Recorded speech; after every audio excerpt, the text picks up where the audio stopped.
Oh shit. Twitch and National Music Publishers Association unveiled deal ending months of animosity. Let's fucking go, dude. Woo! Okay, folks, let's get to it. Red Iron Dome funding only pulled because of progressive pressure. Ooh, shit. That's some spicy, dude. That's some spice. A little bit of drama with the Dem passage of the CR debt ceiling in the House. A group of progressives have told leadership they will not vote for the bill if it includes $1 billion funding for Iron Dome.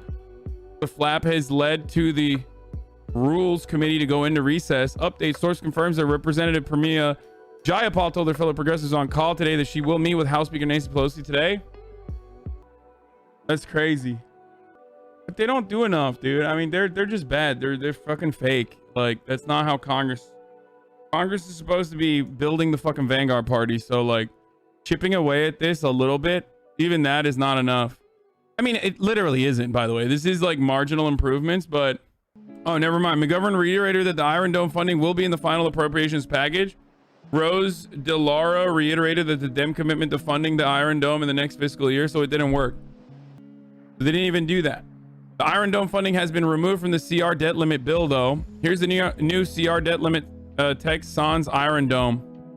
Of course they're gonna still do it. Oh, wait for this deal doesn't offer licenses. Not much changes for you. Did you see the kid that went to a board meeting and talk about mask mania because his grandma died of COVID and the teachers laughed at him? What the fuck? No, I did not. It's kind of like the Iron Dome is only one part of the you know, the funds that we send over to Israel, and it's probably the only fucking fund. It's probably the only part of that is like unironically like a good thing. You know what I mean? Allowing Israel to maintain its autonomy if it wants to do so without American funds constantly being funneled into Israeli defense, Israeli weapons, no matter what.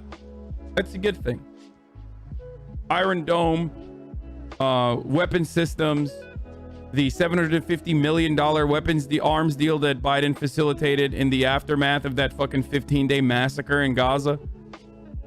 Ultimately, all of that is, you know, burning a hole. At the very least, you know, pulling away funds from that and, you know, telling Israel, like, yeah, listen, you're on your own. You got to do this on your own. Not bad.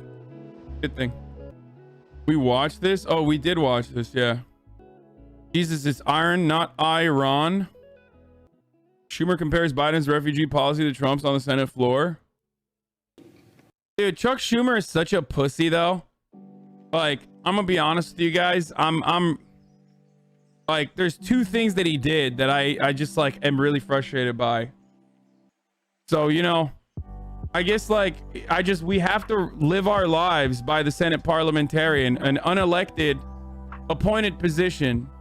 You know, we're just beholden to the Senate parliamentarian going forward, folks. That's just how things work. Except that's not how things work. And that's not how anything should work. So we'll get started on that one too. The Senate parliamentarian decided we're having lutefisk for dinner. Sorry, this is how it is. Yeah.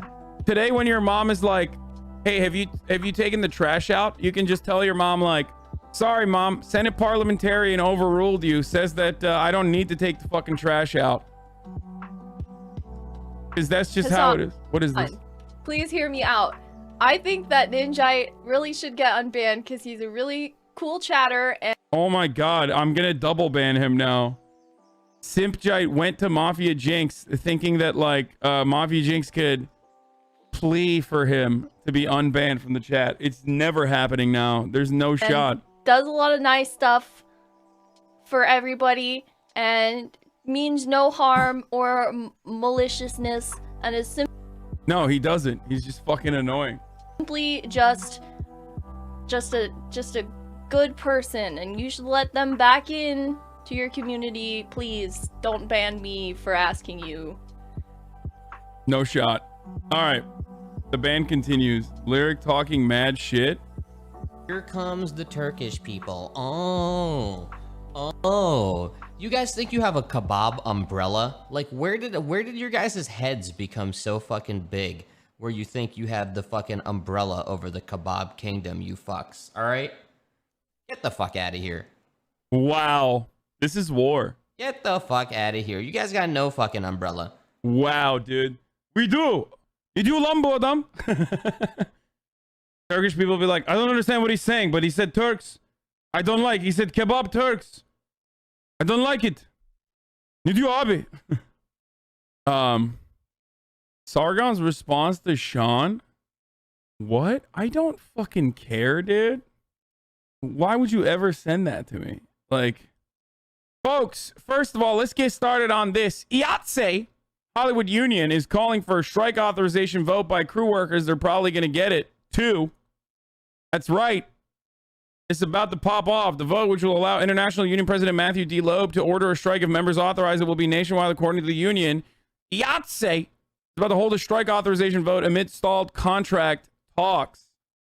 Today, the AMPTP informed IATSE that they do not intend to respond to our comprehensive package proposal presented to them over a week ago. This failure to continue negotiating can only be interpreted one way.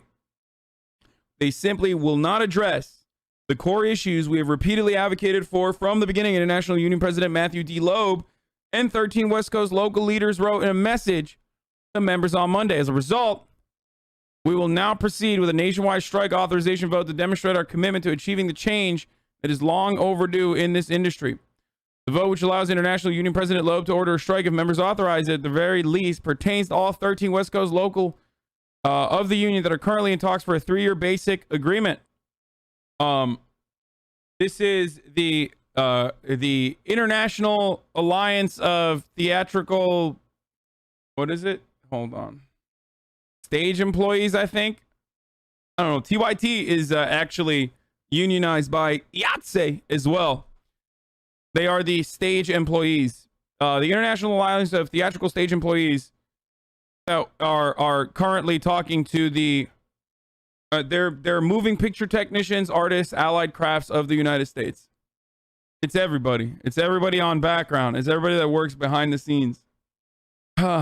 Anyway, so that is that's exciting stuff. Solidarity with the IATSE workers. I know I have some in my chat. I have some in here in this community that are members. So exciting stuff overall. Jank got rolled, lol. There's a million moving parts behind any production, and we want better, baby. Yeah. My company's in the IATSE local union house. I work at a production company that does sound lighting and staging for a bunch of stuff. They're a great union. Yeah, unions are great overall. It's a good thing. I mean, leadership is not great, but stop backpedaling, bro. Yeah, I'm backpedaling directly into my daily pro-union conversation that I have. Anyway, I believe what they want. I looked into it. Bro, their social media is dog water. I'm sorry. I know they follow me and all, but like, dude, the IATSE social media is so bad. You guys got to do better. Like, you have to fucking tweet more, dude. What the fuck are you guys doing?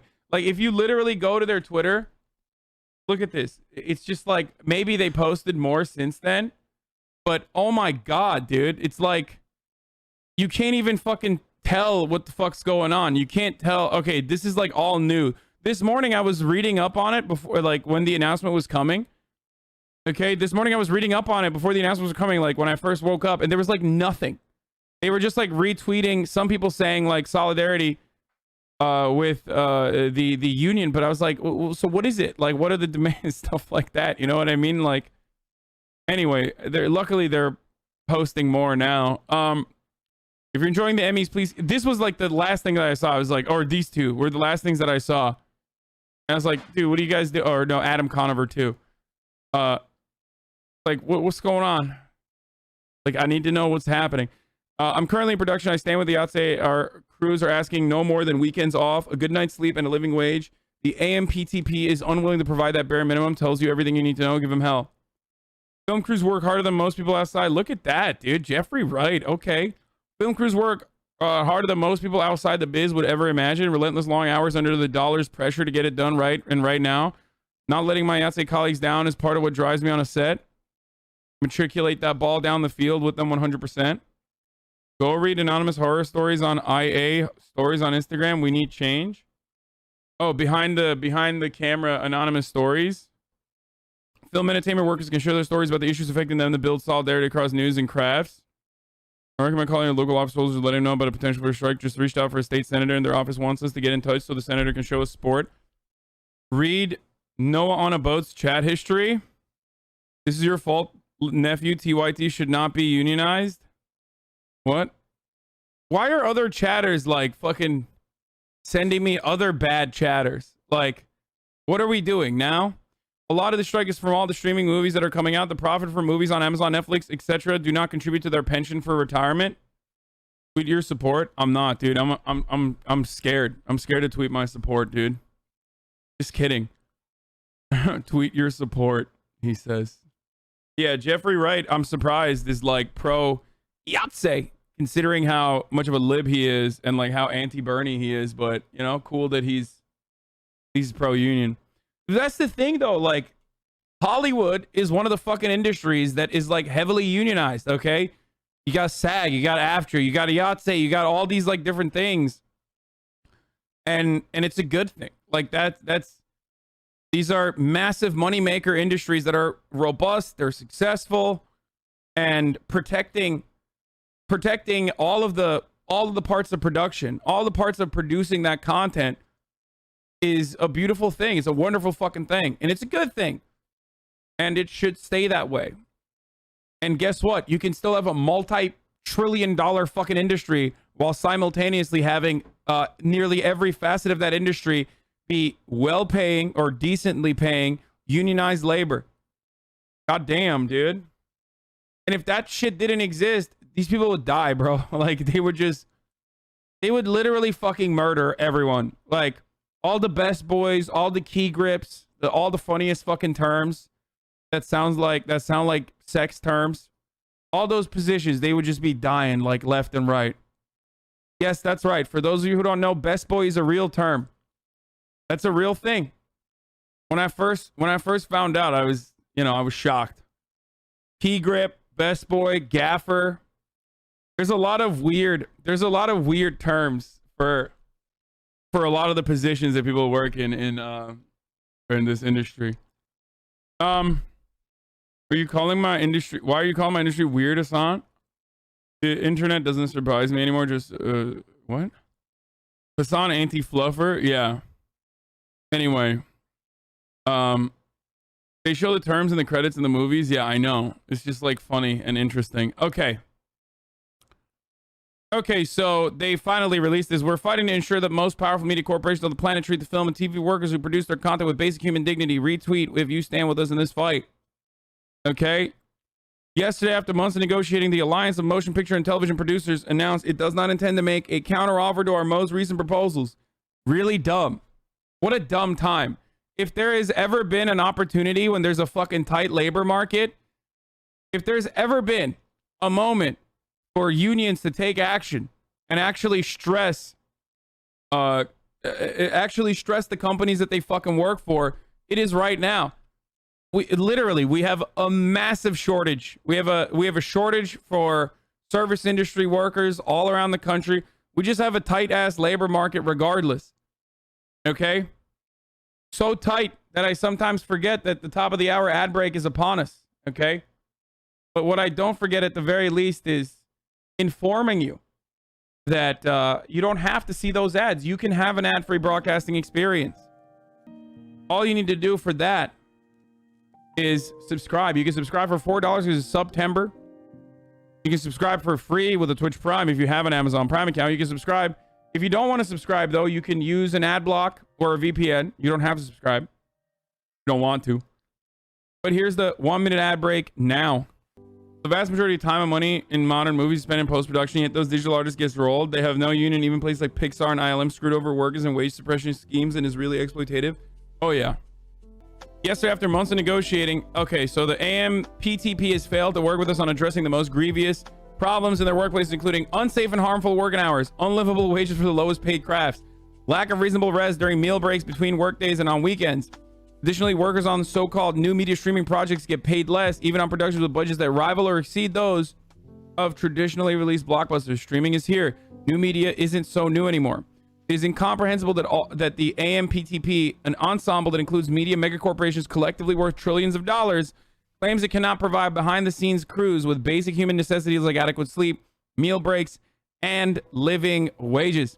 Worse, management does not appear to even recognize our core issues or problems that exist in the first place. These issues are real for workers in our industry, and change is long overdue. The explosion of streaming combined with pandemic has elevated and aggravated working conditions, bringing 60,000 behind-the-scenes workers covered by these contracts to a breaking point. So much content is being pumped non-fucking stop. We need to make Addison Ray vehicles, folks. Okay? We need more Addison Ray vehicles. And guess who's working? Guess who's the best boy? You, motherfucker. That's right. You're the best boy on the Addison Ray vehicle. Time to work fucking insane hours for low pay. We need to keep pumping out those fucking movies, dude. Get back to work. So that's precisely why these guys that are overworked in this situation are, fighting back. Actually, a good thing. I watch so many of my friends toil 12 to 16-hour days doing hard work for minimum wage, no insurance or benefits. The industry is cruel and abusive for BTL workers.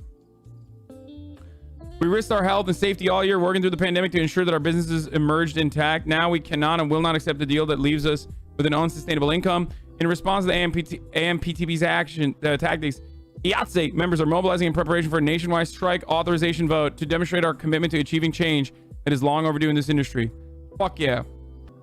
Fuck yes, dude. Why do you keep saying IATSE like it's a corn lyric? I don't know. I just like saying it like that. Shut up. Jobs are about to be a lot more coveted as the assistance from government dries up. It's going to come back from that high water line. Oh, is it? Is it now? That's interesting you say that, because it hasn't yet. I've been thinking a lot about this. I've been thinking a lot about why there simply aren't, why, the labor shortages are continuing in areas where they have actually, in states that actually ended the unemployment insurance benefits and whatnot earlier than they were supposed to, and there's still shortages. And I think there are a couple of reasons. I think a lot of people are able to take advantage of the continued eviction moratorium in places like California and whatnot. Okay, and places where like UI has not dried out yet, or UI still continues. That's one. Two, I think that a lot of workers fucking died. Like, something we forget about is that like nearly 1 million people died in this country. You know, no matter how old they were, some of those people did work. And lastly, and perhaps more importantly, I think undocumented labor. Like, the American economy cannot continue without undocumented labor. All of those fucking restaurants. How many of you that work in the service industry know that like the busboy is almost always like undocumented? A lot of these businesses, a lot of these small businesses could get away with like the horrifyingly low wages because they were fucking exploiting people. They were exploiting people that could not push back, that had no say in the process. And I do feel like the incredibly restrictive immigration strategy that the Trump administration implemented, that the Biden administration is still continuing with. I think that is one of the main reasons why businesses are struggling. A lot of parents can't get back to work because there's not adequate childcare. A lot of parents can't get back to work because there isn't adequate childcare. So they're trying to make do. So that's what's going on right now, which of course leads us into our first story of the day. The Biden administration faces questions over disturbing images along the southern border. Now, before we get to this, I want to start off with a little bit of fucking insane propaganda. Okay? Before we talk about this, I want to show you what a propagandist media does. Okay? I think it was on CBS. Was it on CBS Morning that Jen Psaki went on to answer questions? Was it CBS Morning? I'm sure you guys have seen it already. I mean, just like insanity, Jen, dude. a follow-up question on Haiti. But it's not even that. It's not even just this. But I want to show you guys something. Did you already cover Mike Preisner confronting Bush? Yes, yesterday. Was it on MSNBC? Let's bring in White House Press Secretary Jen Psaki. She's here ahead of President. Yeah. What's up? What's going on, dude? Jen Psaki on the fucking morning show, dude? What? Why is Jen Psaki going on the morning Biden's shows? first- Oh, no reason. Just to fucking lie to the American public. That's right.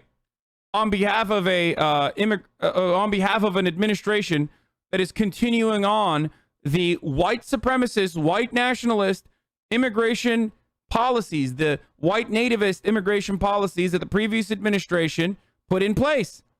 That's why the fuck she's here. So let's circle right on the Jen Psaki and let's hear what she has to say. UN General Assembly address as president. And Jen, I want to get to that. It's a big address from the president, but these images along the border are shocking. And the bar is high for shocking images along the border. You've called them horrific. What did the president say? How did he feel when he saw them?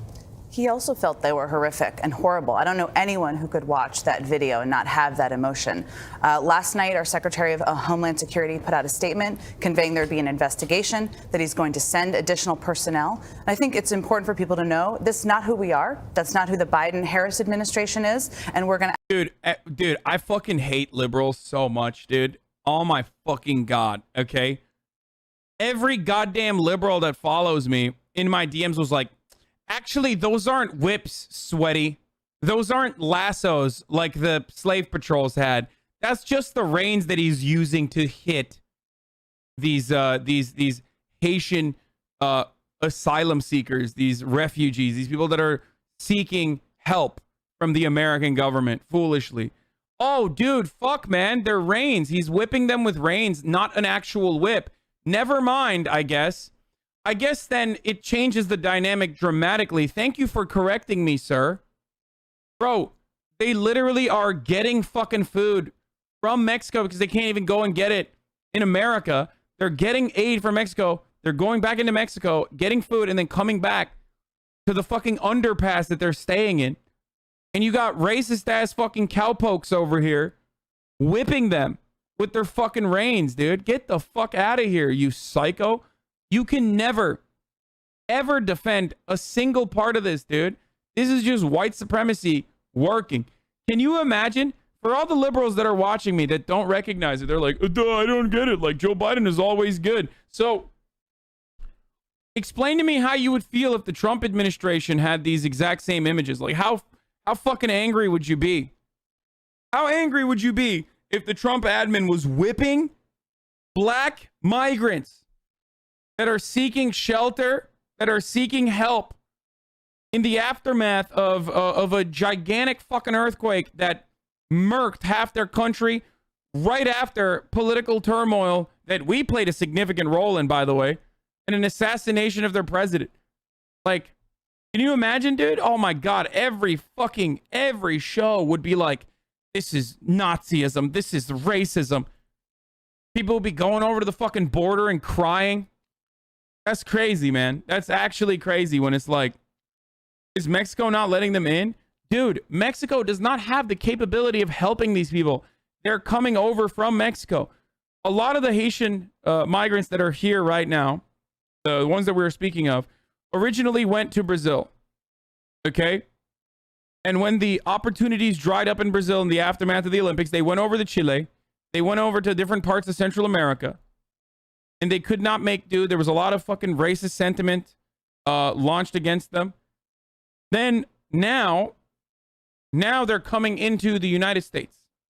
The Mexican security forces are also whipping them on the other side of the fucking border, by the way. Don't get me wrong. Like, you know, the Mexican army is also literally whipping them just on the other side of the border because they're complying with the Trump deal that was facilitated with the AMLO administration to keep the migrants inside of Mexican borders. They covered up no human is illegal. I love that, dude. I mean, this is like fake. I don't think this is real, but Like, I mean, this is a powerful image, dude. You got white slave patrol people whipping fucking black people, dude. I mean, what more do you need to see? Like, this is just straight fucking, this is just white supremacy. This is a photo that captures white supremacy in the United States of America in 2021. It is still alive. It is still well. And it's popping off. Like, and to all the liberals who fancy themselves to be, on the right side of history, who fantasize about how they would be on the right side of history. They'd be like fucking, helping free slaves and shit. Like, dude, if you're not doing everything you can to fucking apply pressure to this administration to stop this immediately and help these Haitian immigrants instead of fucking deporting them, and it's like weird to even call it deportation. They're purging them, okay? They're literally fucking throwing them in planes and shipping them back off to fucking Haiti right now, using a Trump era provision to say, oh, we're protecting the country from COVID. Here, don't take my word for it. Let's hear Jen Psaki talk about it. Absolutely pursue that investigation and get to the bottom of what happened here. Meanwhile, deportation flights are ongoing, and I think what's confusing for people there is... Where do you see whipping in this, though? It's the horse's reins. They're proof of whipping? Dude, what the fuck are you talking about? It's not just a whipping, dude. It's literally... First of all, there are photos of them getting whipped by the fucking dude in the horse reins who's like punching them, fucking trying to pull them off, doing a bunch of insane shit in that scuffle. But you are a psychopath if you're like, well, I don't see the whipping. Like, I want to see what? You want to see the pelting, dude? You want to see like the actual fucking scars? Is that the only way that you will recognize that this is fucked up?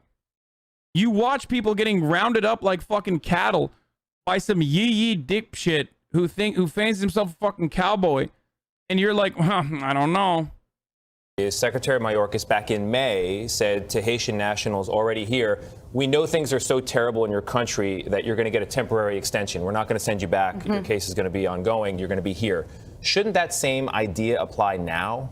You're right. Temporary protected status, which is something the Secretary and the Secretary of State also put in place. They actually extended it further because of the turmoil on the ground into later in the summer. Now, anyone who was here before then may be eligible for temporary protected status. It's fucked up, but there's no whipping. You can't show us any proof of it. If you can, I'll admit I'm wrong happily. I won't support lies, though. Show me someone actually being whipped or even hit at all. I've seen it anywhere. Okay. Let me ask you a question, Zutron. Let me ask you a serious question. Is whipping the only part of that you care? Is that where you draw the line? Let's say there is no whipping, okay? You fucking pathetic white supremacist psychopath. Let's say there's not a single fucking frame of whipping that the reins are being used to whip someone. Do you really think that that's the main problem I have with this situation? It's the whipping? Like everything beyond that is actually not dehumanizing? The fact that they have to go to fucking Mexico to get food and then come back is already dehumanizing enough. The fact that they're living under a fucking underpass is already dehumanizing enough. You fucking dipshit Nazi fuckbag. Holy shit, dude. It's fucked up, but there's no whipping. You can't show us any proof of it. I'll admit I'm wrong. No, you won't. You won't admit you're wrong because you don't give a fuck. All you care about is like trying to fucking win an argument over minutia. Here you go, dude.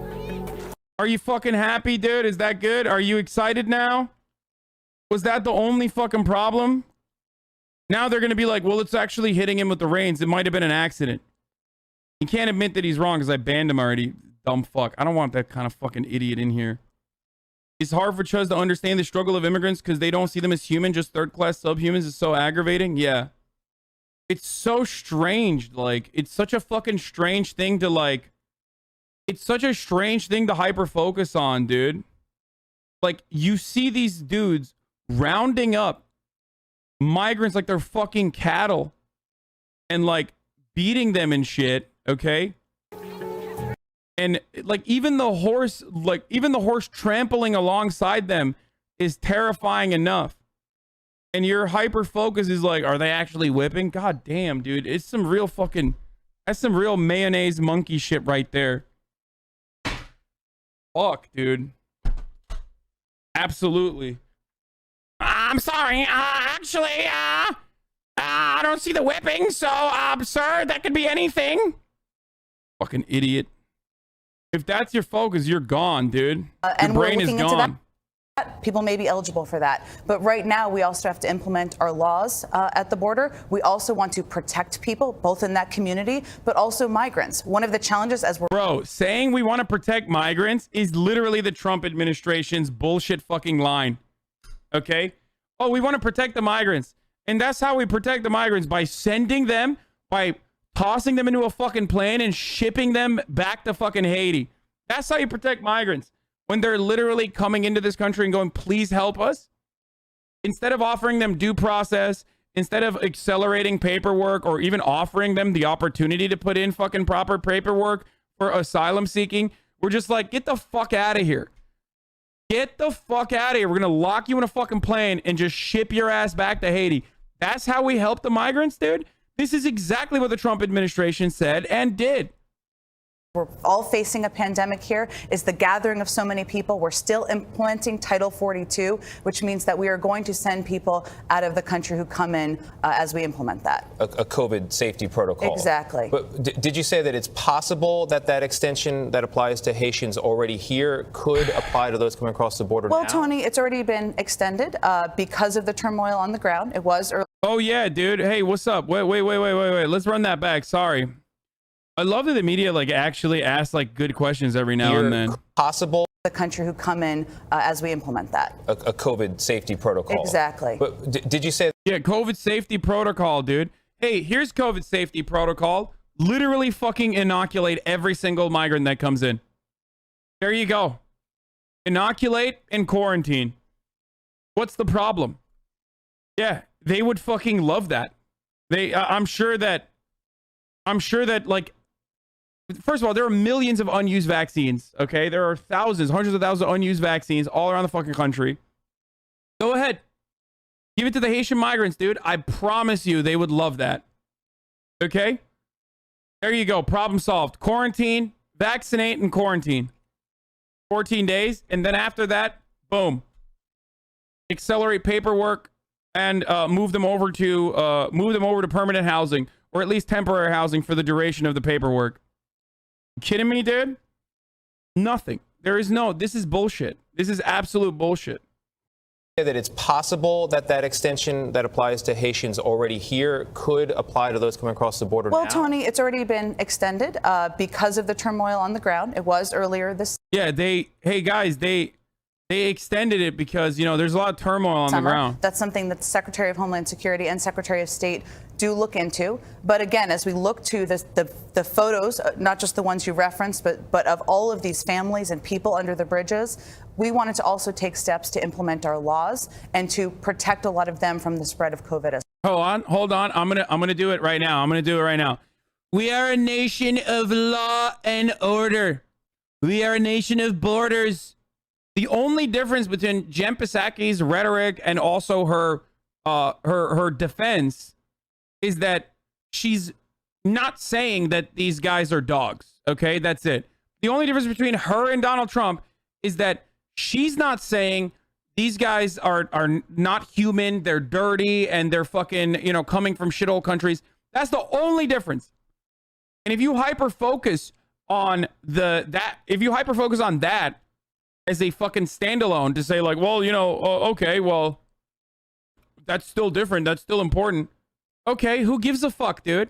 Ultimately, if you're treating these human beings that are looking to us for help as dogs, it doesn't matter if you fucking call them a dog or not from the bully pulpit. You get that, right? So explain to me why this is going on. You know? What is happening, dude? What the fuck? Why is the Biden administration fighting in court to keep a Trump-era immigration policy? If you come to the U.S. illegally, you will be returned, Mayorkas said at a news conference. Your journey will not succeed. What's up? Why are we continuing Title 42? I thought we ran on how the Democrats were going to be different, dude. What's up with that? Can someone explain to me what the fuck is up with that, dude? Why are we still literally doing the Trump administration immigration policy? I thought that the guy who wrote that, Stephen Miller, was a white supremacist, dude. What's up? Whip or no whip? This shit is unacceptable. Unfucking acceptable. So progressive this administration is. So good. Animals, dude. These people in polite society are the real fucking animals. They mistreat migrants and human beings that are still, they're just still trying to fucking survive, okay? The real animal is the person that fucking sees someone who's in a desperate circumstance and fucking sicks their rabid fucking dogs on them. That's the real animal shit. As well. You know, there's a lot of incoming, Jen, at the White House these days. What will be the president's message today at the United General Assembly? Well, he appears to be really under the gun on so many different levels. Well, the way the president views it, and we all view it, is that's what you do as president. You navigate crises, you weather storms, and we're certainly doing that right now. But bro, this is, by the way, what you are seeing is just the future of American climate change policy. I just want to let you know, like, what you are seeing unfold in front of your eyes, this is America's future climate change policy. There will be a lot more migrations occurring all around the planet from developing nations that cannot handle the heating, that cannot handle the extreme weather conditions because they simply do not have the infrastructure to deal with it. What you're watching right now, I've talked about this literally years ago, okay? Like, I've been talking about this exact thing for 10 years almost now. It's fucking happening. But this is a huge opportunity today for the president. He's obviously been on the world stage for a long time, but he's going to say to the world, all the leaders in the room, we're not looking inward after we end a 20-year war. We're going to look. I don't give a fuck about this shit. I don't give a fuck about what Joe Biden is going to tell the rest of the fucking world leaders. Wonderful, dude. Wonderful stuff. Also faces questions over troubling new images from the southern border. These are Border Patrol agents on horseback rounding up Haitian migrants who are seeking asylum in the U.S. Thousands of people are camped near a bridge in Del Rio, Texas, close to the Mexico border. Politicians from both parties are slamming the government response. Manuel Bojorquez is in Del Rio. Manuel, good morning. Good morning. Deportations are being sped up with 1 to 3 flights. Remember, you said either the U.S. will... I said either the U.S. will let migrants and climate refugees in or just kill them. Yeah, and they're going to kill them. I told you this. I've been telling you this for fucking years. There's only two ways out of this conflict. Either accelerating the cruelty that you subject those who dare come inside of our borders so that that cruelty is so bad that they don't even want to fucking take a chance, okay? They don't even want to take a chance of being like jailed and then have to work as a slave in our deportation facilities, right? Like, the situation is going to be worse off for them inside of the U.S. borders rather than fucking, rather than back home. Either you have to increase the cruelty to ensure that, like, it's too much of a bargain for any migrant to come in, or you have to improve their material conditions over at home while simultaneously allowing as many people in as possible and focusing on integration. Flights a day departing from the U.S. to Haiti, and an additional 600 federal agents have been sent to this section of the border to help. But an incident involving Border Patrol on horseback has the Department of Homeland Security investigating. It is tragic and it is heartbreaking. After seeing the camp where thousands of mostly Haitian migrants are waiting near the U.S. border, Secretary of Homeland Security. It's sad that both parties are turning rightward on this issue. Dude, both parties have always been rightward on this issue. America is, I'm sorry, but a white supremacist fucking country. Our history is white supremacist. Our roots are white supremacist. Our fundamentals, our foundation is white supremacist. Welcome to fucking reality. There's no turn. This has always been the fucking reality. Both parties despise immigrants. They use it as a fucking talking point. They love the labor. Don't get me wrong. They love that cheap labor. Ooh, there's a reason why businesses don't get like significant punishments for hiring undocumented immigrants. Okay? Without undocumented immigrants, we have no economy. Okay? They love that cheap labor. If you wanted to truly stop undocumented immigration in this country, you would just start fucking hurting the businesses to a degree that it's not just a simple fine or a slap on the wrist. You would charge them criminally. for hiring undocumented immigrants, but they don't. Okay, because we would never have meat production. We would have no agricultural production without undocumented migrants, without undocumented immigrants. That's just the fucking reality.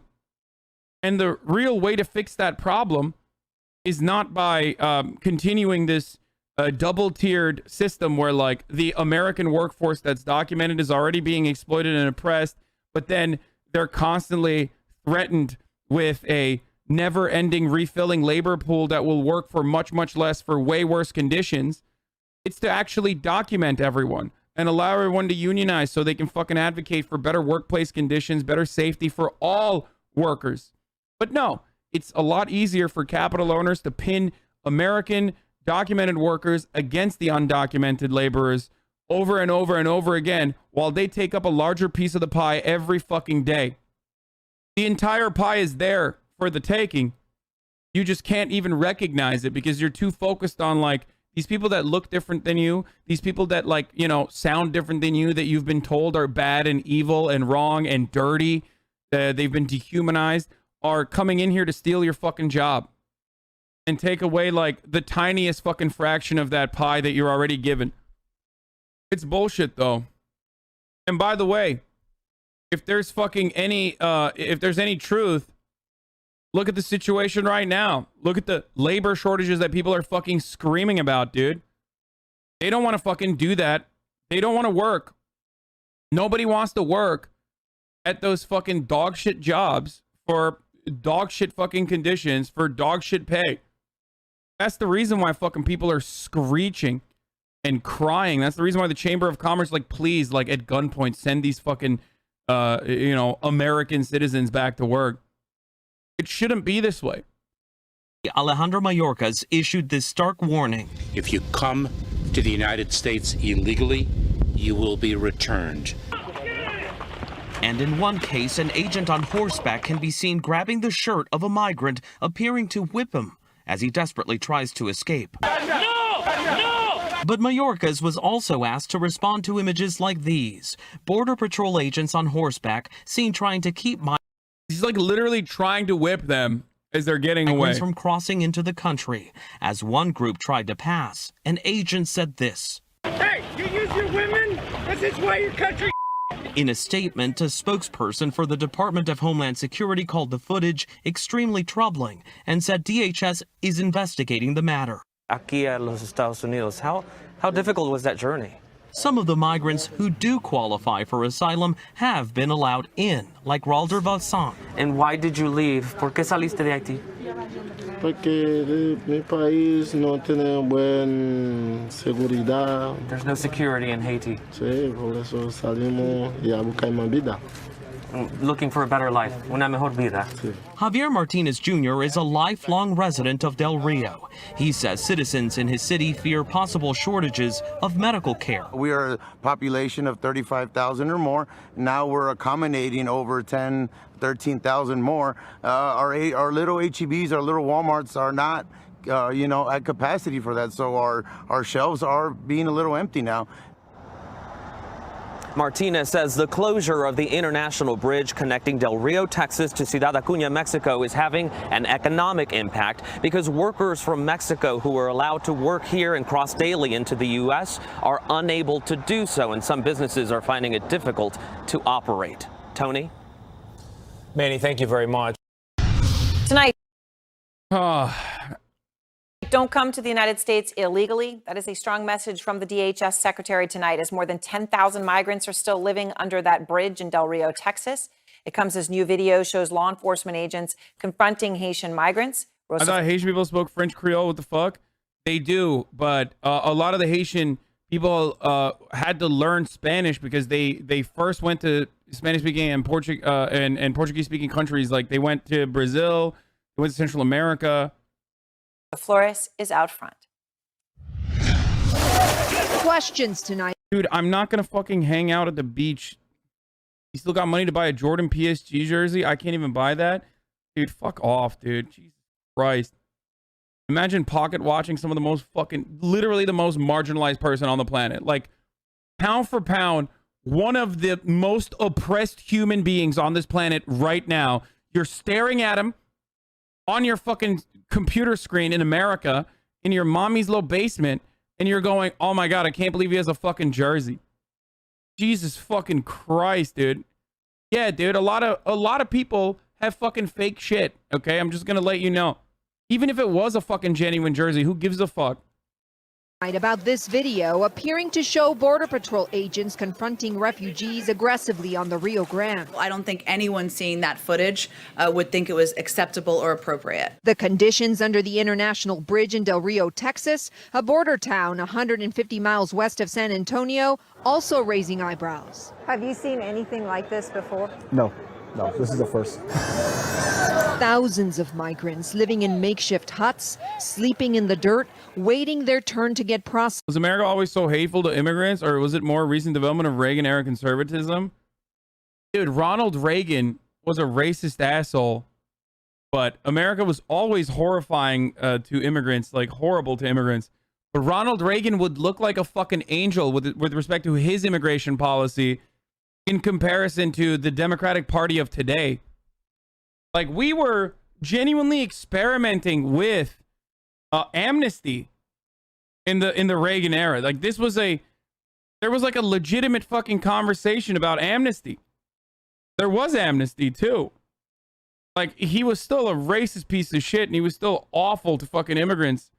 But like, Ronald Reagan would look better than like most of the fucking only on immigration policy, but like post-DHS, in the post-DHS world, every president has looked significantly worse than Ronald Reagan. Assessed by U.S. immigration authorities, a site DHS Secretary. Why is there not the same criticism of EU countries that have a strict immigration law when you put them on a pedestal for other policy? Have you fucking heard the way I fucking scream about immigration in the EU? First of all, I literally think that like EU does not do anywhere near enough. And even then, for pound, France, even the most fucking racist countries in Europe, still do more than we do. Bro, we took in 75 refugees in fucking Montana or Wyoming, and the governor was like, 75 Afghan refugees, and the governor was like, we can't, we gotta kill them, we gotta do something about them. Okay, I don't know. 75, dude. Yeah, I mean, we ethnically cleanse Mexicans, yes. Are you talking about the Bracero program? Yeah, the Bracero program. Or also known as, and I'm going to use a slur here, that was actually fucking featured prominently on the New York Times. What was it? Operation Wetback? Yeah. That was literally like the title. Yeah.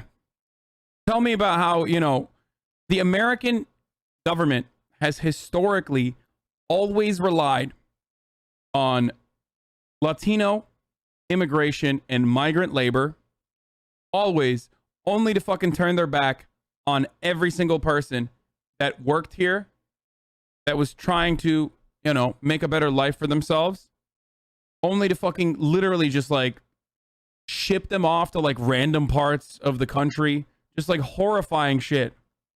Yeah, but Huerta and Chavez used that term wetback and formed wet lines on the border in their union battles. Yeah, I know.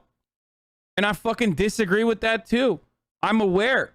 What are you, Tucker Carlson? Yeah, I'm aware that fucking, that like Mexican American and Latino American union organizers literally brutalized fucking migrants. Remember what I just mentioned to you. Remember what I just said. Okay? What did I tell you? It was a lack of fucking insight into taking a larger piece of the fucking pie. People seeing undocumented labor as labor that harms the union movement in this country is bad. The real way to look at the problem, the real way to identify the problem and solve it is by allowing migrants to come in, document them, and allow them to be a part of the fucking union movement. That's how this works. They considered migrant laborers that were crossing the border to work scabs. If you want to fix the labor issue, you need to give business an incentive to want to hire documented workers. No. Undocumented immigrants do not fucking... Okay. Undocumented immigrants do not hurt the overall labor movement. They only are used, they're only weaponized against the documented labor force as a threat. Okay? Oh, you're not going to work? That's fine. We have this other person who will work for much less than you and much worse conditions. And the moment that they fucking speak out against the work conditions or back pay, we'll just fucking call INS or ICE on ourselves so they come in, raid, and fucking deport them. This is the common practice. What we have to do is allow, and I don't care that the IWW supported these very racist and xenophobic policies in the past. I don't care. That is in the past. What we should do now is learn from the mistakes of the fucking past. Jesus Christ. Like, I get it. I know that already. I know that. I understand that. I know that that's how it has worked in the past. Like, what's next? Are you going to fucking tell me that, like, Bernie Sanders once said open borders is a Koch brothers policy? Is that what you're going to tell me? I know all of this shit, dude. This is what I do for a living, okay? And I'm saying that that's wrong. That way of thinking is wrong. Holy fuck. What you're supposed to do in this situation, and I'm very well aware of the historic precedent and the cruelty that we have historically subjected migrant workers to. We need to change that. We need to change that attitude. We need to change the way we look at migrant workers. We need to change the way we look at migrants and immigrants in general. France, the most racist country. LMAO, U.S. views on EU, where we had to take all the U.S. bullshit in the Middle East. I love when a fucking French person tries to disprove that France is the most racist country and then continues to be like, we had to take in all of this U.S. bullshit in the Middle East. Like, dude, thanks, man. Thanks for literally proving my point, you fucking dumb idiot, dude. Also, you're in the chat of a fucking Muslim streamer. Like, you're literally in here talking shit about a fucking about Islam and Muslims. And I already admitted that. I said France, despite how fucking racist they are in a lot of ways, still took in a fuckload. Alejandro Mayorkas witnessed today. If you come to the United States illegally, you will be returned. Your journey will not succeed, and you will be endangering your... Americans were treating Mexican immigrants with Zyklon B at the border because they were considered dirty. I wonder where Zyklon B was used later. Yeah, that's right. life and your family's lives. So right now we're going down to the International Bridge here in Del Rio. CNN rode along with Lieutenant Christopher Olivares with the Texas Department of Public Safety. So right now we're here at one of the, this is the main area that they were crossing. Our first stop, an area where from the air, CNN cameras had captured migrants crossing freely just days earlier. They were crossing to and from the U.S. via this dam. Just take a look, that's Mexico. You can see the flag flying. And now you guys know my take on this. Like, dude, just because you were born on this side of the fucking border, on this like imaginary border, does not mean you deserve to be more than those dudes. Okay, those dudes deserve to be here way more than like the average racist American. 1000%. Okay, 1000%. Those dudes are busting ass to fucking be here. You know, crossing this fucking fake ass border, just made up shit. Like, they actually are struggling hard as fuck to be here. That's a terrible take. No, it's not. It's a take that I 1000% believe in. 1000%. You can say that's a terrible take all day, dude. You can fucking cry about it all fucking day. Borders are arbitrary man-made boundaries. They are scars on this earth. Every border implies the violence of its maintenance. Borders are fucking bullshit, dude. Bullshit. And ultimately, if you don't want an influx of migrants coming here, you have to better the fucking material conditions in these nations of origin where migrants are coming from. I mean, yes, but that's idealist. No, it's not. It's not. It's fucking bullshit. If they were trying hard to be here, why aren't they applying their skills for a green card sponsor? I want to fucking put every single person that says dumbass things like this from the most privileged fucking position that you could possibly ever be in on a rocket ship to fucking the sun. I just want to launch every fucking dumbass that says shit like this into the sun, dude. It is some of the most frustrating and idiotic, irresponsibly privileged fucking points of argumentation I've ever encountered. It's like Are you insane, dude? Do you know how fucking hard that process is? It's impossible, dude. You think we're offering green cards to fucking Haitian migrants, dude? Are you insane? And even then, fuck the green card. What you're talking about is like an exceptional, what is it? Like, I think it's called like an exceptionality, an exceptional immigrant visa, what you're referencing. That process is expensive. Not only that, but also these people don't have fucking time for that. This is like not a time, that's a time consuming thing that is completely shut off to like 99.9% of these immigrants anyway. Okay? And also, they want to fucking do asylum seeking, which a lot of them should qualify for considering the political turmoil and devastation back in Haiti. And they can't even fucking do that. We're deporting them without even giving them any constitutional rights whatsoever that we offer to every citizen unconditionally on U.S. soil. We are treating them as non-human. And you are too when you say idiotic shit like that. Oh, yeah, why don't they get a green card? I don't know, man. I don't know. Just think about it for like more than 1 second and maybe you can comprehend it. Imagine an earthquake fucking murders your family. Okay? An earthquake murders your entire family. Okay? A month before, your president is assassinated. Like, gangs are running the fucking streets. A lot of that, by the way, is a direct consequence of American foreign policy, by the way. Okay? And you know, you don't have a home anymore and you're like, fuck, man. I was right in the middle of my green card application process. Are you fucking insane, dude? And what they're doing is survival. The fact that you could turn around and look at a person, a human being who's trying to fucking survive and go, I don't understand, man. Why don't you fucking work for that privilege because they ain't American? You work for that privilege. The only thing you did was crawl out of your mother's pussy. You fucking vermin. You racist scumbag. Okay? That's the only thing you did. You crawled out of your fucking mom's pussy, and that's all you did. And you've been a fucking bile-infested dipshit your entire fucking life. You scumbag, dude. I fucking despise people like this. Oh my God, I would deport you so quick. Just fucking toss your ass out to some faraway fucking island, you know, and do a 1-to-1 transfer program. Cringe Biden, base Trump, white man bad, black man good, racist. Idiot doesn't even know how to spell racist, dude. You didn't work for shit, dude. You just got profoundly lucky. That's it.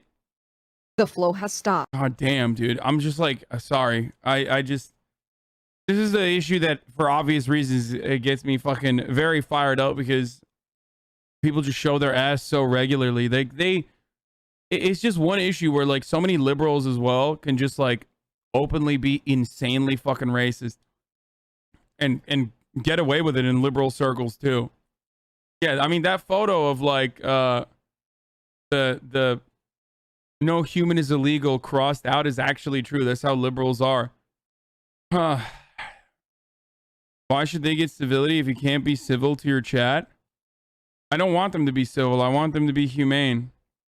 If you consider me fucking saying meanie bobini words to you, or not even to you, but like animals in the chat that are just like racist, spewing fucking bile, dehumanizing migrants, when I'm in the process of like showing imagery that's supposed to set you off, that's supposed to help you understand their humanity, then, you know, you're nothing. You're a scumbag. You're a fucking Nazi.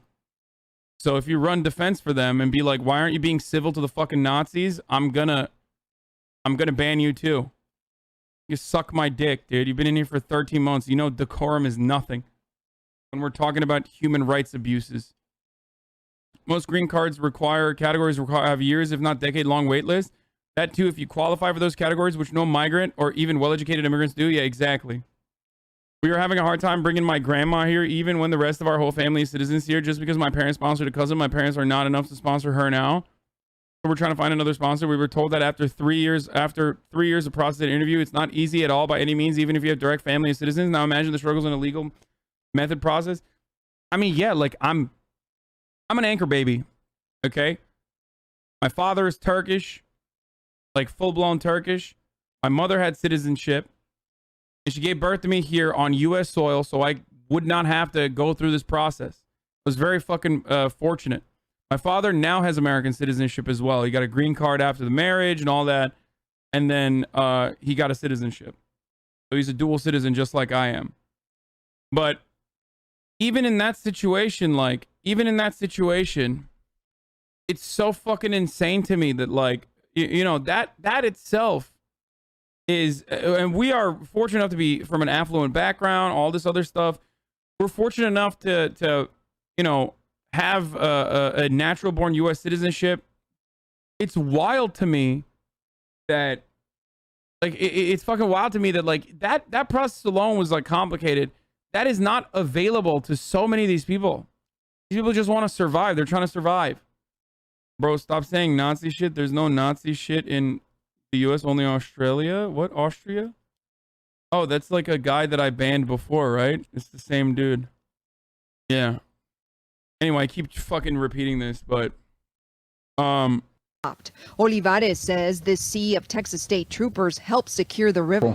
And moments later, we see the shocking scene under the Del Rio International Bridge. Thousands of migrants, mostly Haitian, say officials, living in squalor, like James Centillas, who says he left his home country for Chile in 2015 with his wife and 2 children. He says that someone assaulted him in Haiti and someone shot at his aunt. And 2 months ago, they started the trek to the United States. You say that the route is open to enter in the United States. What does that mean? Family, friends, he says. Que dijeron la frontera está abierta. The border is open. Sí, tengo muchas personas. Primo. Tillis's voice breaks as he talks about his family. But why is it so painful? Porque estamos sufriendo acá, estamos sufriendo. Because you're suffering. He says food is hard to come by and the weather is tough to bear. If you look closely, you'll see that these are men, women, children. I see pregnant women, infants. Border Patrol's top cop announcing this weekend a surge of 600 agents, officers, and other personnel. Why Del Rio? Why now? What does your intelligence tell you? Traditionally, it's because of word of mouth. Certainly what happened this time is that number doubled and then tripled relatively quickly. And to expedite processing, removal flights to Haiti have increased, says Border Patrol. And word about this is spreading quickly under the bridge. You don't want to return to Haiti. It's too difficult, you say. Where the immigration waiting room into the U.S. is quickly turning into a gate back to Haiti. After Secretary Mayorkas viewed that my grandparents were professors in Nigeria. My mom was studying at USC, and I was born here, and it still took my dad a long-ass time to get citizenship. I don't know what people think the process is for coming here legally, but it's insanely hard, timely, and expensive to get a green card. Yeah. Controversial footage of Border Patrol agents on horseback. DHS issuing this statement that says, in part, the Department of Homeland Security does not tolerate the abuse of migrants in our custody, and we take these allegations very seriously. U.S. Customs and Border Protection's Office of Professional Responsibility is investigating the matter and has alerted the DHS. That's the thing people don't understand. Like, a lot of the fucking legal immigrants that you see here in this country, there's a reason why they always say dumb shit like, why don't everybody else come legally, you know? There's a reason why there's so many fucking, you know, uncle and aunties out here that are like straight up fucking spewing bile because they are coming from rich fucking families. They were able to come here legally because they're in the top 1% of their own respective fucking countries. Okay? That's what that is. I mean, I'm a fucking great example. I'm a great example of this. Like, you think like every random fucking Turkish person can come here, dude? Are you insane? No, like I come from a fucking affluent background like you. Yeah, dumbass. Exactly. Exactly. That's the point. Yes. A fact I mention all the fucking time. Chill. Fuck you, dude. Fuck you and your fucking whole lineage, dumb fuck. Motherfucker like you. Disgusting, dude. I mean, seriously, disgusting. Fucking dumb inbred bitch. DHS Office of Inspector General. Aaron. Secretary, thank you so much for being with us this morning. I know that you've seen this video, you are investigating, but is there any reason why border agents would be charging at migrants in such a way that you are seeing children ducking out of the way? Good morning. Thank you very much for having me. Any mistreatment or abuse of a migrant is unacceptable. is against Border Patrol policy, training, and our department's values. Indeed, we have directed an investigation. That investigation is underway, and it will be conducted swiftly, and the public needs and deserves to know its results.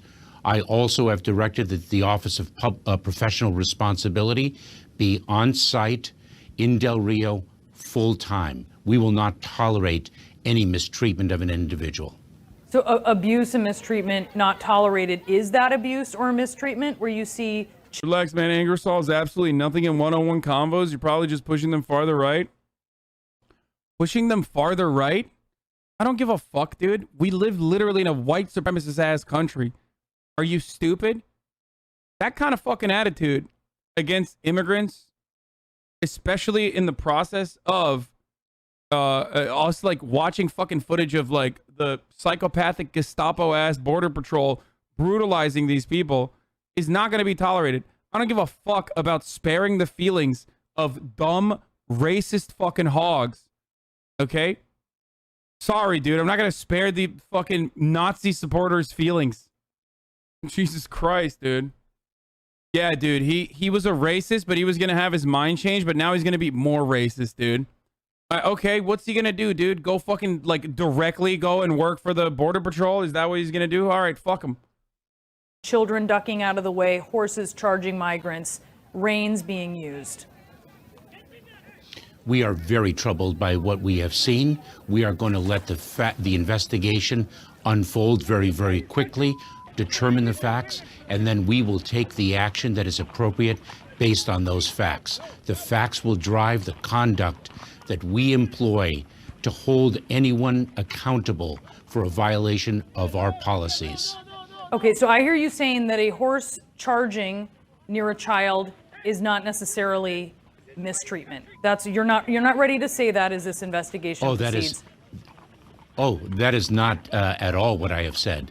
One cannot weaponize a horse to aggressively attack a child. That is unacceptable.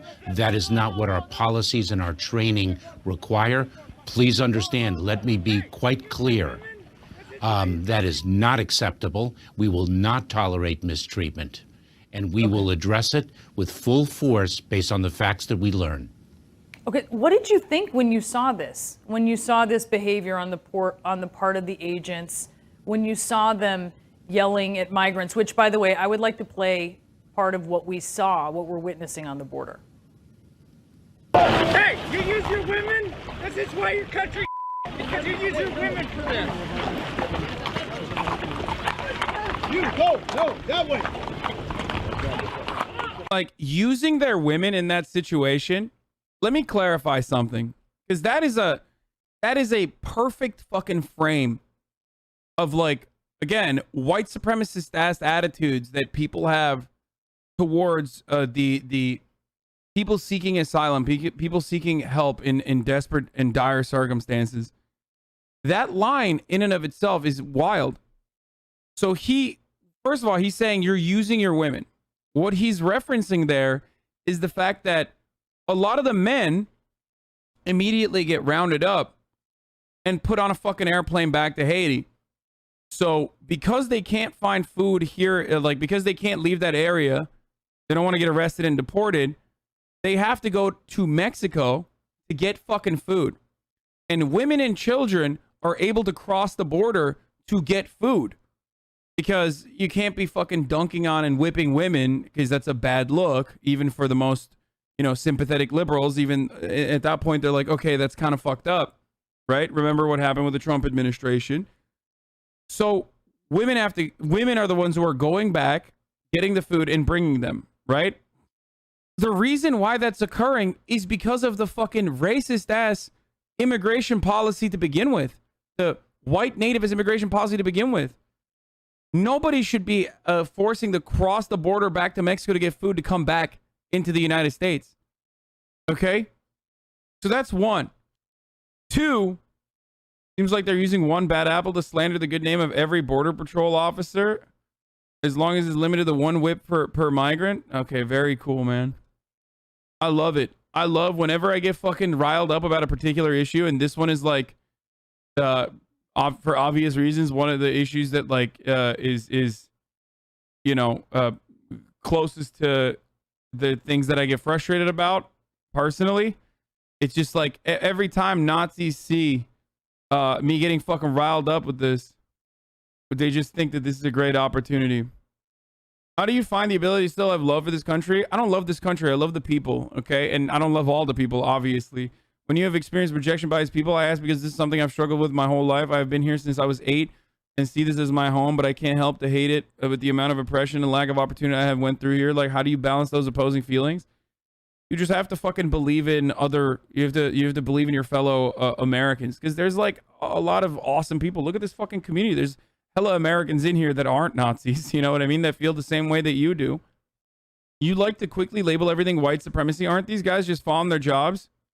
Okay, let me ask you a quick question. Do you think a slave patrol Pinkerton that is whipping black people that are runaway slaves that are trying to escape to freedom, do you think that person is just following their job, or do you think that person is a agent of white supremacy? I'll take your answer. I won't. Just kidding. I'm going to ban you regardless because you're a fucking idiot. Okay? There is no just doing their job. You can't do that. Like, you can't do it. There's no Nuremberg defense for that. Just following my orders, man. Secretary, what was your initial reaction when you saw these things? I was horrified by what I saw. I'm going to let the investigation run its course, but the pictures that I observed troubled me profoundly. What's it like fulfilling the stereotype that you come in and do the garbage jobs Americans are too soft-handed to perform? What do you mean? Mr. Hassan, you race to the UK and say we're racist when we let all immigrants get jobs and homes? Yeah, okay. That defies all of the values that we seek to instill in our people. And I will tell you, I saw the values that we do instill in our people in exhibition when I visited Under the Bridge and saw them work with the American Red Cross, the Department of Health and Human Services, World Central Kitchen, in addressing the needs of a vulnerable population. Like, the funniest part about this is that this dude's job didn't exist. Like, I'm older than this guy's agency, okay? Like, some of the chatters in here are the same age as the Department of Homeland Security. Like, that's the wildest thing. And it's kind of funny to think about, like, ICE, Department of Homeland Security. Like, these are literally like post 9/11 inceptions. Like, these are post 9/11 inventions that now we act like are a staple of American society. There are Zoomers that are older than the fucking Department of Homeland Security. Bro, literally imagine getting asked at your job to do what these agents are doing. You instantly refuse and quit, right? If not, you're a white supremacist. Sorry, absolutely, without a doubt. Like, I talk about fucking ACAB and stuff like that, about how like cops uphold unjustifiable laws as a part of their job. They're there to protect the interests of capital, not the interests of people, all that sort of stuff. But I still always say, like, you could have ultimately joined the police force under the false assumption that, like, you're going to fucking do some good. You know what I mean? And there are a lot of people that think, like, oh, cops still do good. Like, there's a lot of movies out there, you know, despite the fact that they should learn that you can't, okay? But ICE, no excuses. You're just straight doing Nazi shit. And before you tell me, like, 52% of the fucking CBP force is, like, Latino, yeah, they are Nazis too, okay? They're racist as fuck. Fuck them, okay? They can suck my fucking dick. I don't give a fuck, dude. Being Latino doesn't change the reality that, like, what you're doing is fucking disgusting. Okay? Dumbass liberals who come in here and they're like, but they're actually Latinos. You don't understand. It's an important job in Latino communities in the South. Like, yeah, they can suck my cock too. Filth. Of migrants under the bridge in Del Rio. That reflects who we are, and any mistreatment or abuse of an individual defies our values and who we are and what we stand for. Under that bridge in Del Rio, where you were, you have what is, I mean, it's a refugee camp that is under and around the bridge. How quickly can you... This motherfucker's like, the whipping is where I draw the line, okay? The whipping is not what we stand for. Putting them in fucking planes and like shipping them back in an expedited process to fucking Haiti, though, after it's been devastated by an earthquake, a hurricane, and fucking political turmoil that came before that, and like nearly a century of like American policy that disrupted the country and ruined its infrastructure. Doing all that, that's normal. That's good stuff. We got to do that. We got to protect our borders. We're a nation of laws, man.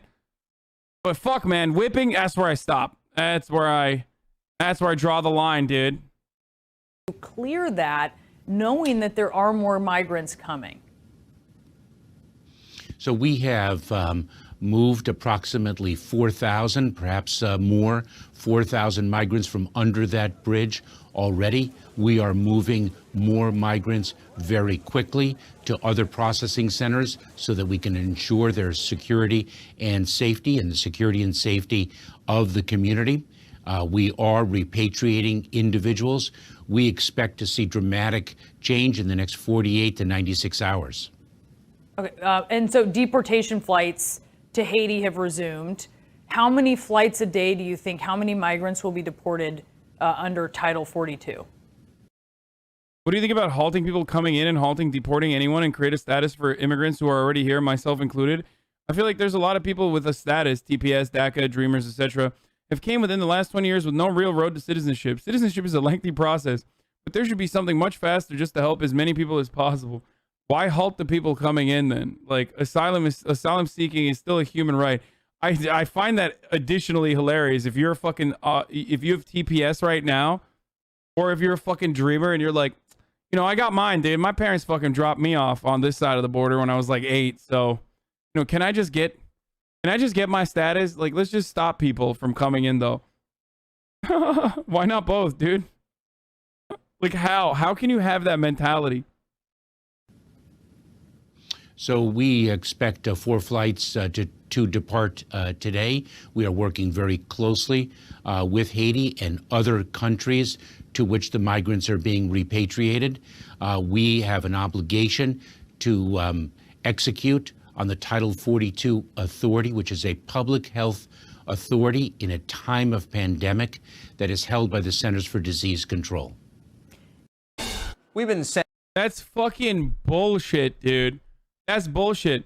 They don't even give a fuck about the dude. Hold on. I don't know if this is true or not. I gotta look this up before I fucking say it. But like, in an effort to fast track deportation flights for fucking migrants, they originally, if they had positive COVID tests, they couldn't fast track the deportation flights. So they stopped fucking testing them. Like, now they've accelerated the fucking deportation process, and now they're not even fucking testing the migrants with COVID. Like, this notion that we fucking give a shit about their well-being is such a laughable one, dude. It's such a laughable one. Why is the Biden admin taking the heat for this instead of turning around and blaming it on Abbott? He's unpopular right now and up for re-election. They're fucking this up for Texans trying to turn blue. Wait, what? Because how are you going to fucking blame it on Abbott? It's federal. It's directly the DHS and Biden's fault. The fuck? Like, this did happen, yes. This happened recently where a fucking judge wanted to end the rapid border expulsions under Title 42. And currently, the Biden administration is fighting against ending Title 42.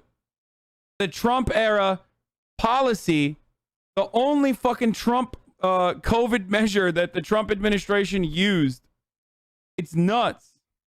The urgent. All right, so we're going to get to, I can't watch the Tucker Carlson one. I'll get banned. If I watch the Tucker Carlson video on migrants at the border, like Haitian immigrants, I will get banned. There's no shot I'm watching that. I can't do that. Sorry. Like, I'm not going to risk it. I'm already getting fucking triggered out the ass at dumbass dipshits in the chat. I think we've done enough fucking, cruelty porn for the day. I think it's important for a lot of people to see this. I know I'm not trying to I'm not trying to just like show you these horrible images just so, you bank off of it or whatever. I just like, I think a lot of people can't see it. I go back and forth on showing some of these images. Obviously, if it's like a dead body, I'm not going to show it to you, but it's still important to see because a lot of people simply lack the insight. Like they cannot comprehend it. Okay, here's the Aaron Rupar thread on Biden's UN speech. I can't wait for the fucking Mac attack, dude. Dude, we had a good run with Biden, though. We did. I was defending him. I was defending his ass, dude. You know, the Mac attack, dude. The Afghan withdrawal. Boss man Biden. We had a good, like, couple weeks, and we're back. We're fucking back. All those fucking fake friends, all those silly libs immediately abandoned boss man Biden. I agree with most of your takes. The Border Patrol agents are monsters. We should give citizenship to everyone already in the country. We should let the Haitians and Afghans in the country. We should greatly increase the number of yearly immigrants. However, do you really think there should be no limit on immigration? Could the U.S. accommodate 100 million immigrants in a year, for example? No, of course not. Of course not. Here's the thing that people don't fucking understand. Open borders doesn't mean like you could just like walk over, okay? Or maybe it does in some people's fantasies. But obviously, even during interstate travel, you still need to fucking, you know, provide documentation and shit like that. Okay? It is an area. Integration and also processing are two areas that would be greatly beneficial to boosting the American economy. You would have to fucking build better roads. You'd have to build cities. You'd have to build housing for these people.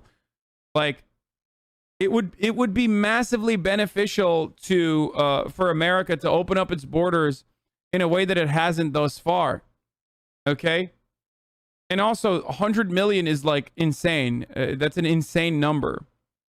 You're just making it up. This notion that like 100 million people are going to be like, oh, we're going to America.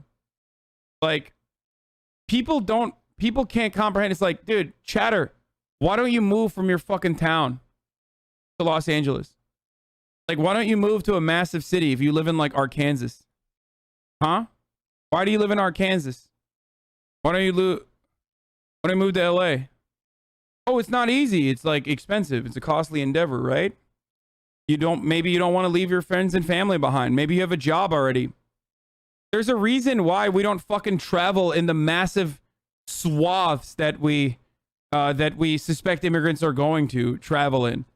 Because people like living where they live. And if you turned around and made the country that made the host nations or the origin nations more sustainable and improve the material conditions in countries like that, they wouldn't want to come here anyway.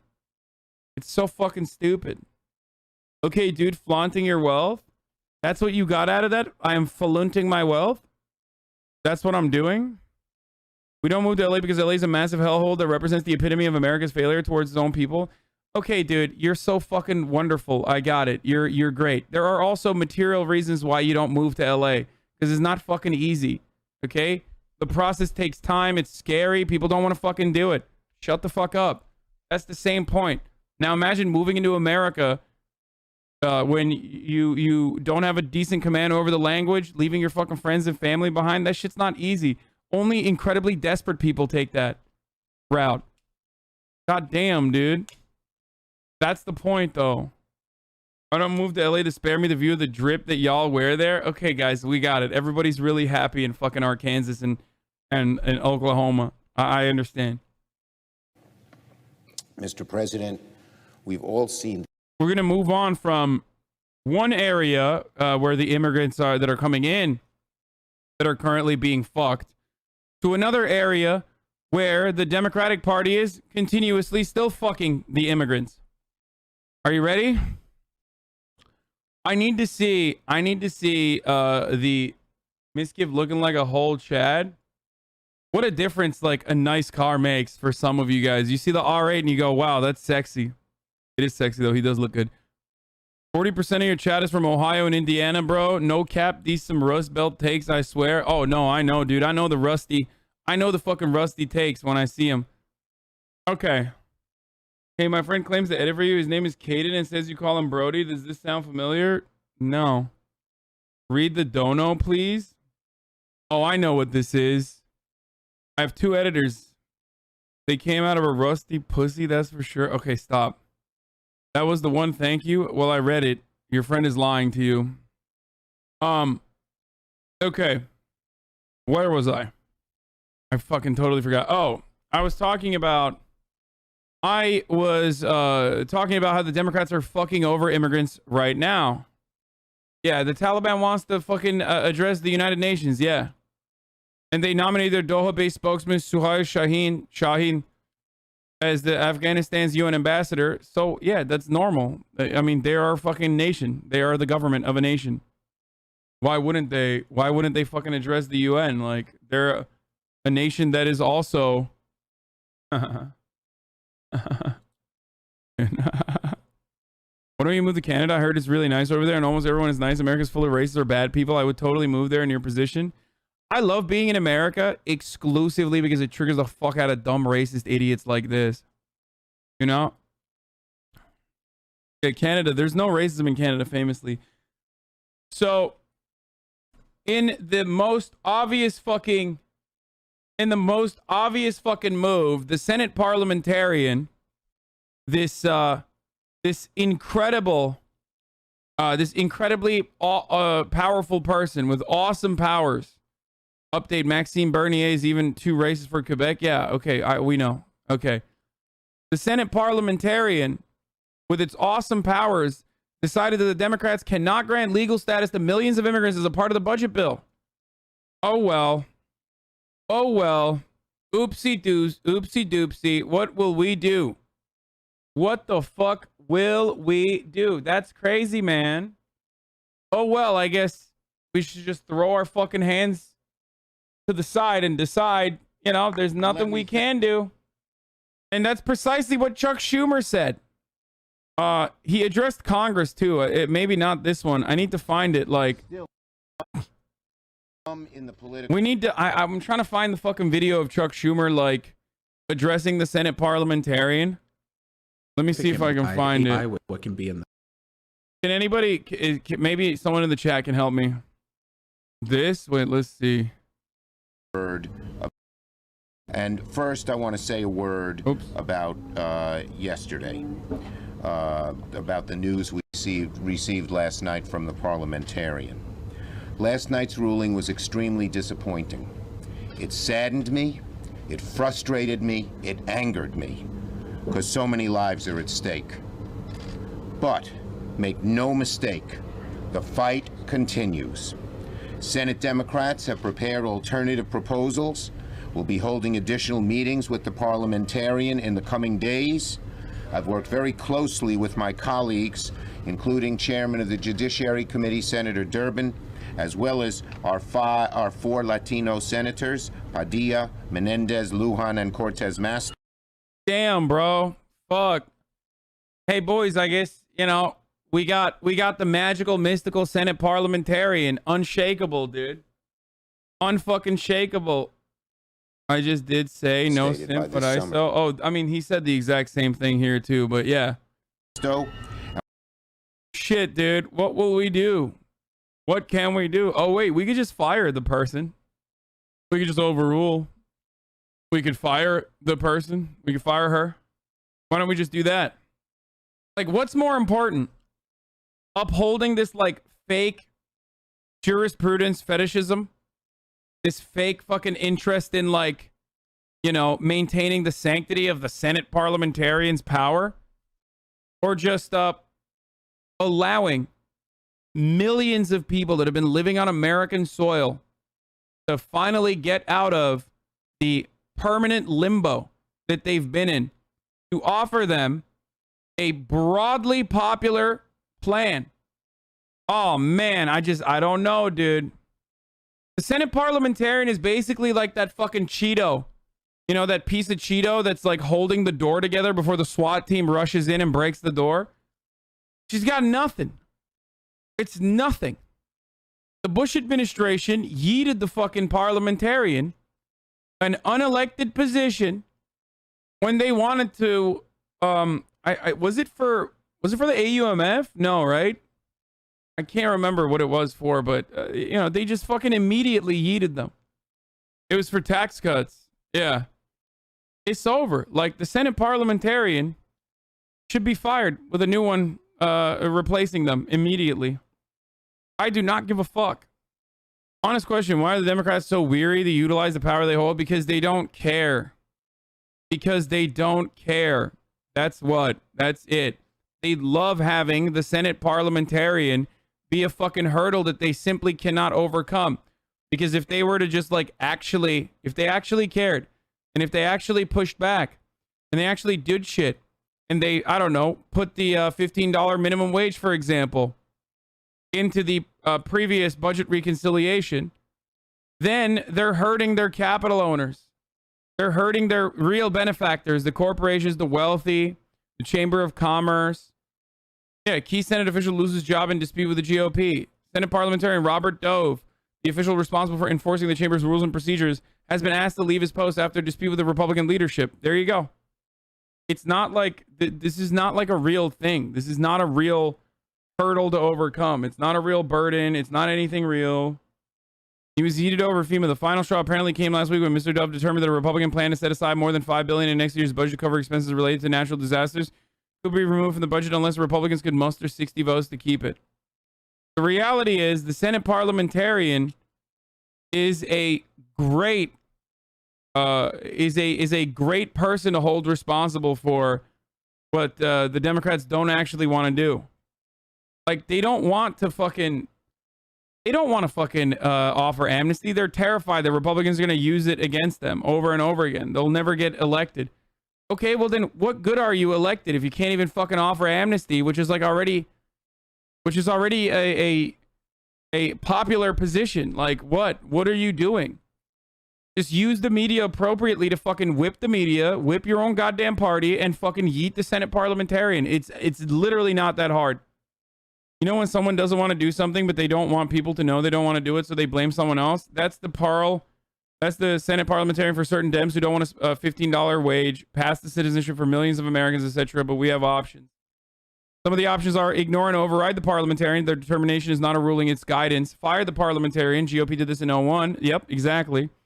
Edit the legislative language and review different paths. This is sometimes doable, sometimes not. What? Candy? Wait, what? What happened here? They just like burned a border patrol vehicle? Terrible. How terrible that is. Okay, I'm moving on from that. Jesus Christ, dude. You're gonna get me fucking banned. Okay, President Biden at the UN. U.S. military, apparently they did it to themselves, so not shocking. Oh, fuck. Before we get to the UN speech, here's what Chuck Schumer had to say. Mr. President, we've all seen these horrible images coming from our southern border. As Haitian asylum seekers simply looking to escape tyranny and the problems that they have sought have been met at our doorstep with unimaginable dignity. Images of Haitian migrants being hit with whips and other forms of physical violence. Actually, sir, it was not a whip. It was the reins. Chuck Schumer. It's completely unacceptable. Bro, why is this dude still on fucking alt accounts? Like, dude, mods, if you see Noah Malik in the chat, just ban all of their alts. Like, please. They're really fucking annoying. Must be addressed, and we must provide accountability. The images turn your stomach. It must be stopped, this kind of violence. Right now, I'm told there are 4 flights scheduled to deport these asylum seekers back to a country that cannot receive them. Such a decision defies common sense. It also defies common decency and what America is all about. Remember that harbor, that lady in the harbor in the city in which I live.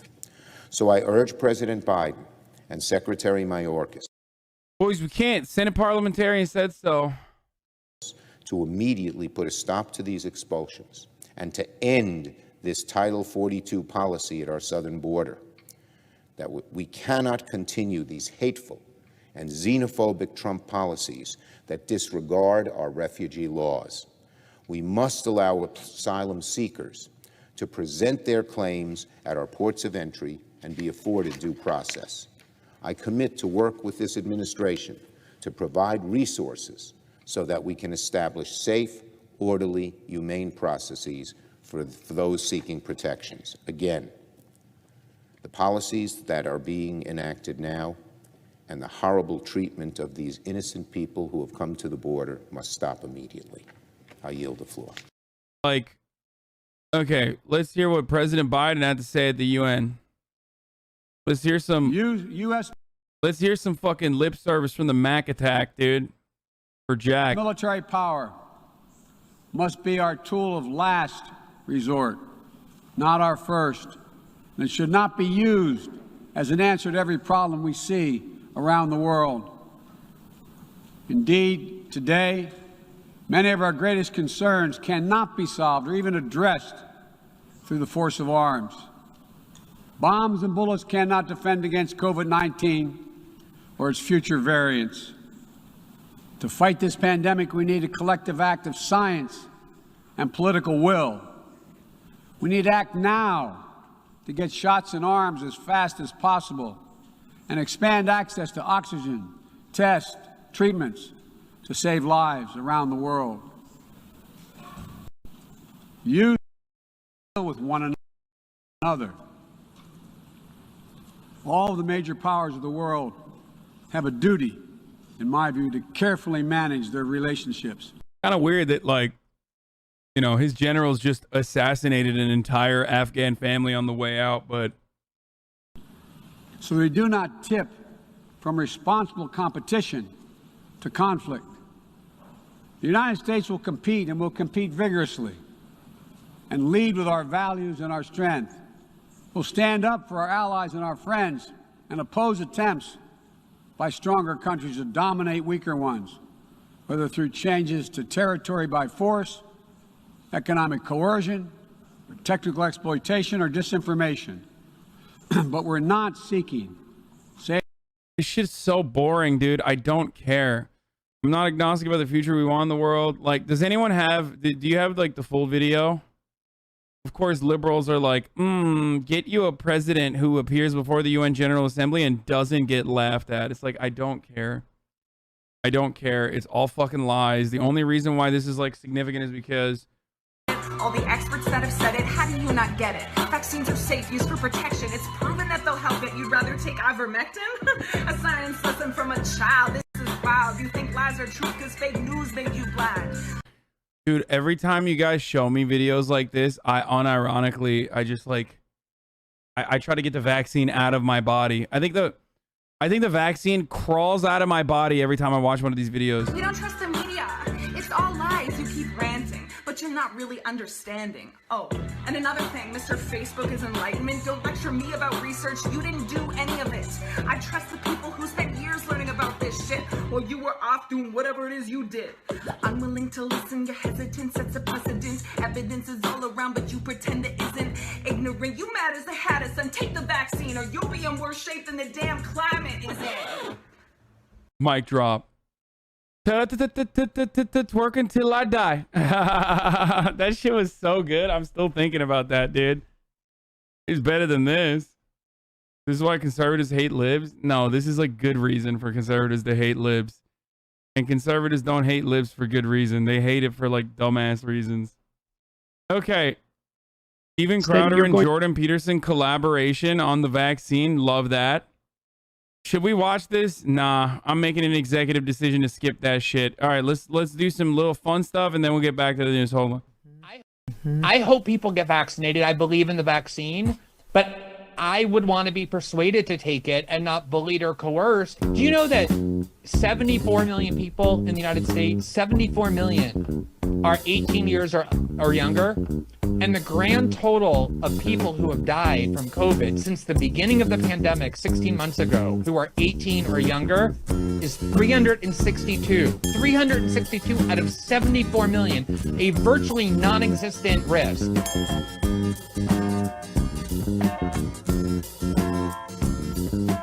386 million. Only 3 of those 386 million have died from an extremely rare blood clot. There's virtually no risk to getting the vaccine. Today, my 14-year-old son got the vaccine, and I still am in doubt about whether that was the right thing to do. Dude, why do you guys want me to do the Family Guy PSA? Dude, I hate this. Like, is this gonna suck? This is gonna suck. God, I hate getting shots. Why do I gotta get this stupid COVID vaccine anyway? Peter, it's COVID. You should know how to say it. It's been well over a year. Yeah, well, I only ever read it. So, if it isn't the mommy-to-be. No, I'm just kidding. I'm going to be competent today. Now, before I administer the vaccine, do you have any questions? Yeah, how does a vaccine work? Well, think of the vaccine as a large ethnic bouncer and COVID as the drunk entitled white kid yelling, "Do you know who my father is?" God, do I have to do everything? Vaccines have been around for hundreds of years. They helped eliminate smallpox from the face of the earth, and they're well on the way to doing the same with polio. Those were once devastating diseases, you understand, and now, thanks to vaccines, you don't even have to worry about them. What do you say, Brian? Should we show them how it works? Well, I have a date with that chick that works at the bowling alley. What the hell? Where are we? Dog, this is just like my favorite, Rick and Morty. Inside the fat man's body. Fine, I'll text her. I'll be late. There's no reception. Oh, yes, there's too much plaque in his arteries. You'll never get a signal. Anyway, vaccines protect us from illnesses by activating our immune response without the danger of actual infection, thereby training the body to fight off the real thing. Some of the COVID vaccines work by exposing your immune system to proteins which resemble the spike protein of the virus, but cannot infect you. The vaccine stimulates your immune system to make antibodies against the virus, mimicking what happens when you get COVID, except that you don't get sick with the vaccine. The mRNA vaccines actually use the genetic code of the virus to create a pretend version of the spike protein. Hi, I look like the virus, but I'm not the virus. When the real virus tries to attack your body, these pre-made circulating immune proteins are already available, coded to recognize the virus and at the ready to fight back. They essentially find, bind to, and kill the invading virus drastically. It's actually not bad. Like, I mean, this is like a very comprehensive and I'm surprised. Like, yeah, Family Guy bad, whatever, but like, it is literally informative. Surprisingly informative. Like, it's not supposed to be funny. It's supposed to be informative. Reducing the chances that you'll get sick. The vaccine also results in the creation of memory cells that will fight the virus in years to come. Memory cells, right. I'm glad you said that. I was going to touch on it. Don't do that. So the more quickly we all get vaccinated, the more quickly we can all get back to doing the things we love safely. Right, like that chick at the bowling alley. Yeah, I was thinking of, like, concerts. As of now, billions of COVID vaccines have been administered safely to people around the world. Brian, I think you're stepping on Peter's liver. Help me. Oh, God. Yes, let's just swim over here. All right, well, what Peter might ask is, what if the vaccine makes him sick? The common side effects from the COVID vaccines are generally mild and last a few days. But do you know what can have serious long-term side effects? COVID. Well, you know, he also says he just figures everyone else is going to get it, so why does he have to? Well, what he should understand is that getting the shot not only protects him, but also the people around him. But even more importantly, if the virus is allowed to spread through an unvaccinated population, it could mutate into a variant that the vaccines might not protect against. And then we're right back where we started. Gal Gadot singing Imagine. We cannot let that happen. Well, you know, I just realized this is like one of those Schoolhouse Rocks. Except, you know, without the rock. Yeah, it's like school. Way to end strong, Brian. You know what, Doc? I changed my mind. Something inside of me tells me I ought to get the shot. I think you're going to be very happy you did. Okay, just give me fair warning because I'm very afraid of needles. And also some guy on the radio said... You're done. Is that it? That was easy. Is that a freaking Bart Simpson Band-Aid? Oh my God, Lois! Is that a freaking Bart Simpson Band-Aid? I'm Peter Griffin. Holy crap, Lois! Still not there? Okay, well, that's a good thing, because I don't watch enough fucking... Then you're going to be extraordinarily tempted to co-opt the force of the scientific endeavor as a justification for your political ambitions. It's very difficult for people to separate those sorts of things out. Like, I believe, personally, I believe this. Did you watch a Project Veritas manipulation video on the vaccine? No. I rarely ever watch Project Veritas shit because they're completely irrelevant. And like, us even like bringing them up is you know, suiting their interests. Like their goals are to maintain an air of credibility when they should have none. No one should talk about them. They're just terrible. Is that it's very, very probable to me that massive solutions to the climate change problem, like global scale solutions, even national scale solutions, are going to cause far more trouble than the problem itself will cause. I wonder why Jordan Peterson's doing that. Like, I wonder why Jordan Peterson says, like, you know, trying to solve climate change is going to be worse than climate change itself. I don't know. That's so surprising, dude. Oh, wow. Oh, well. Yeah, fuck it, dude. Believe that. Of course. So. Yeah, no, I don't think there's any question about that. I mean, I learned that again when I was 20 years old and I went to the Cancun Climate Summit and I watched Ted Turner propose China's one-child policy to thunderous applause. Everyone had flown into Cancun. Yeah, they hadn't heard of Skype. I was there. I was there, and I said, oh, you know what? For me, that's when I stopped trying to feign being a centrist. I said, a podcast of lotus eaters, the Malaysian trans extradition order, transgender arrested by Islamists. The moment I fucking click on a Jordan Peterson video, holy shit. Jordan Peterson knows that the raised water levels will clean all of our rooms. I can't believe these fucking idiots. Like, I can't believe this idiot was able to captivate so many people. And like, people will still, they will still in my chat, they will still say, like, I don't understand why you say Jordan Peterson is right wing. Speaking of fucking charlatans that get like an untold amount of fucking defense from other dumbasses who are just horny, another fucking clown who is and has always been like a reactionary dipshit, and I was totally fucking right on, Tulsi Gabbard. Congressman, thanks so much for coming on.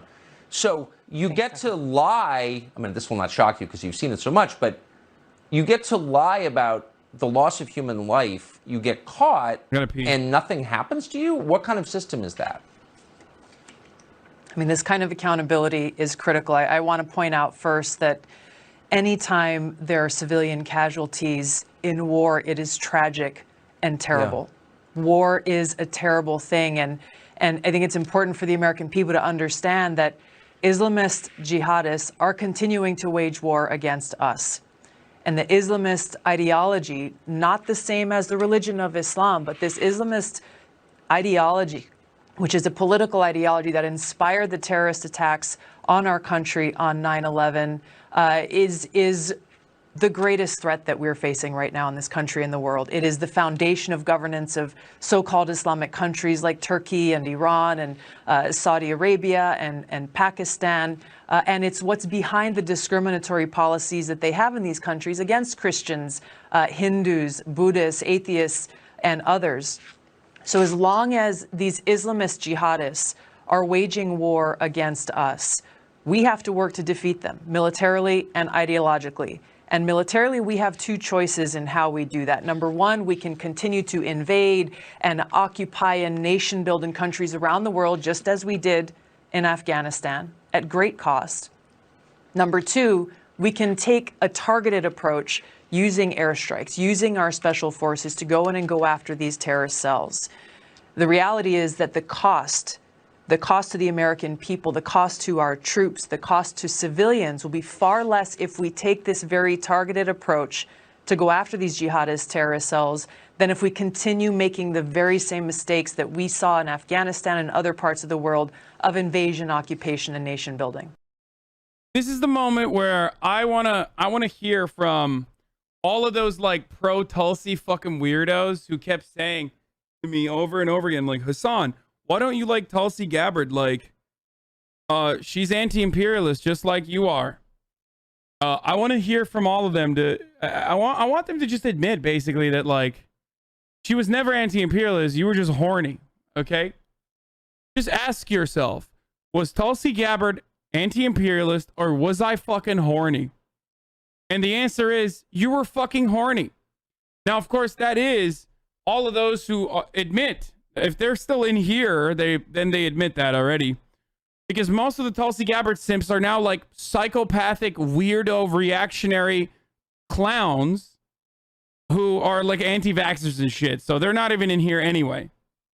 Most of those Tulsi Gabbard simps are now literally just like straight up fucking, yeah, fascism. We need to find allegiances with those guys. And also, you know, the government should not be able to vaccinate us. It's fucking bullshit. Jordan Peterson was upset that he wasn't invited to the fucking Jugmeet Singh. Wait, what? Hold on. You need to show me the actual tweet, please, immediately. No shot. That's the debate, right? Meanwhile, Maxime Bernier has reached 150,000 on my YouTube channel since yesterday. I invited Aaron O'Toole, but he declined. I didn't think there was a snowball's chance in hell that Singh or Trudeau would accept an invite. Maybe I should have tried anyway. Yeah, dude. Wait, when did he post this? Oh, he posted this 3 days ago. I love that. The picture perfectly describes. It's all fun and games until Jugmeet Singh reaches 60,000 people on Twitch. That was my take too. Trudeau losing the election to Jugmeet. That was my fucking that's what I wrote. You know what's funny? Hey, guess what, dude? That's the title I chose, yeah. I had Jugmeet Singh on, okay, on my stream. And guess what? The NDP picked up seats. What's Maxime Bernier doing? Huh? Did I just do sad? Stay out of my son? What? The final count of NDP seats net gain is +1. So what?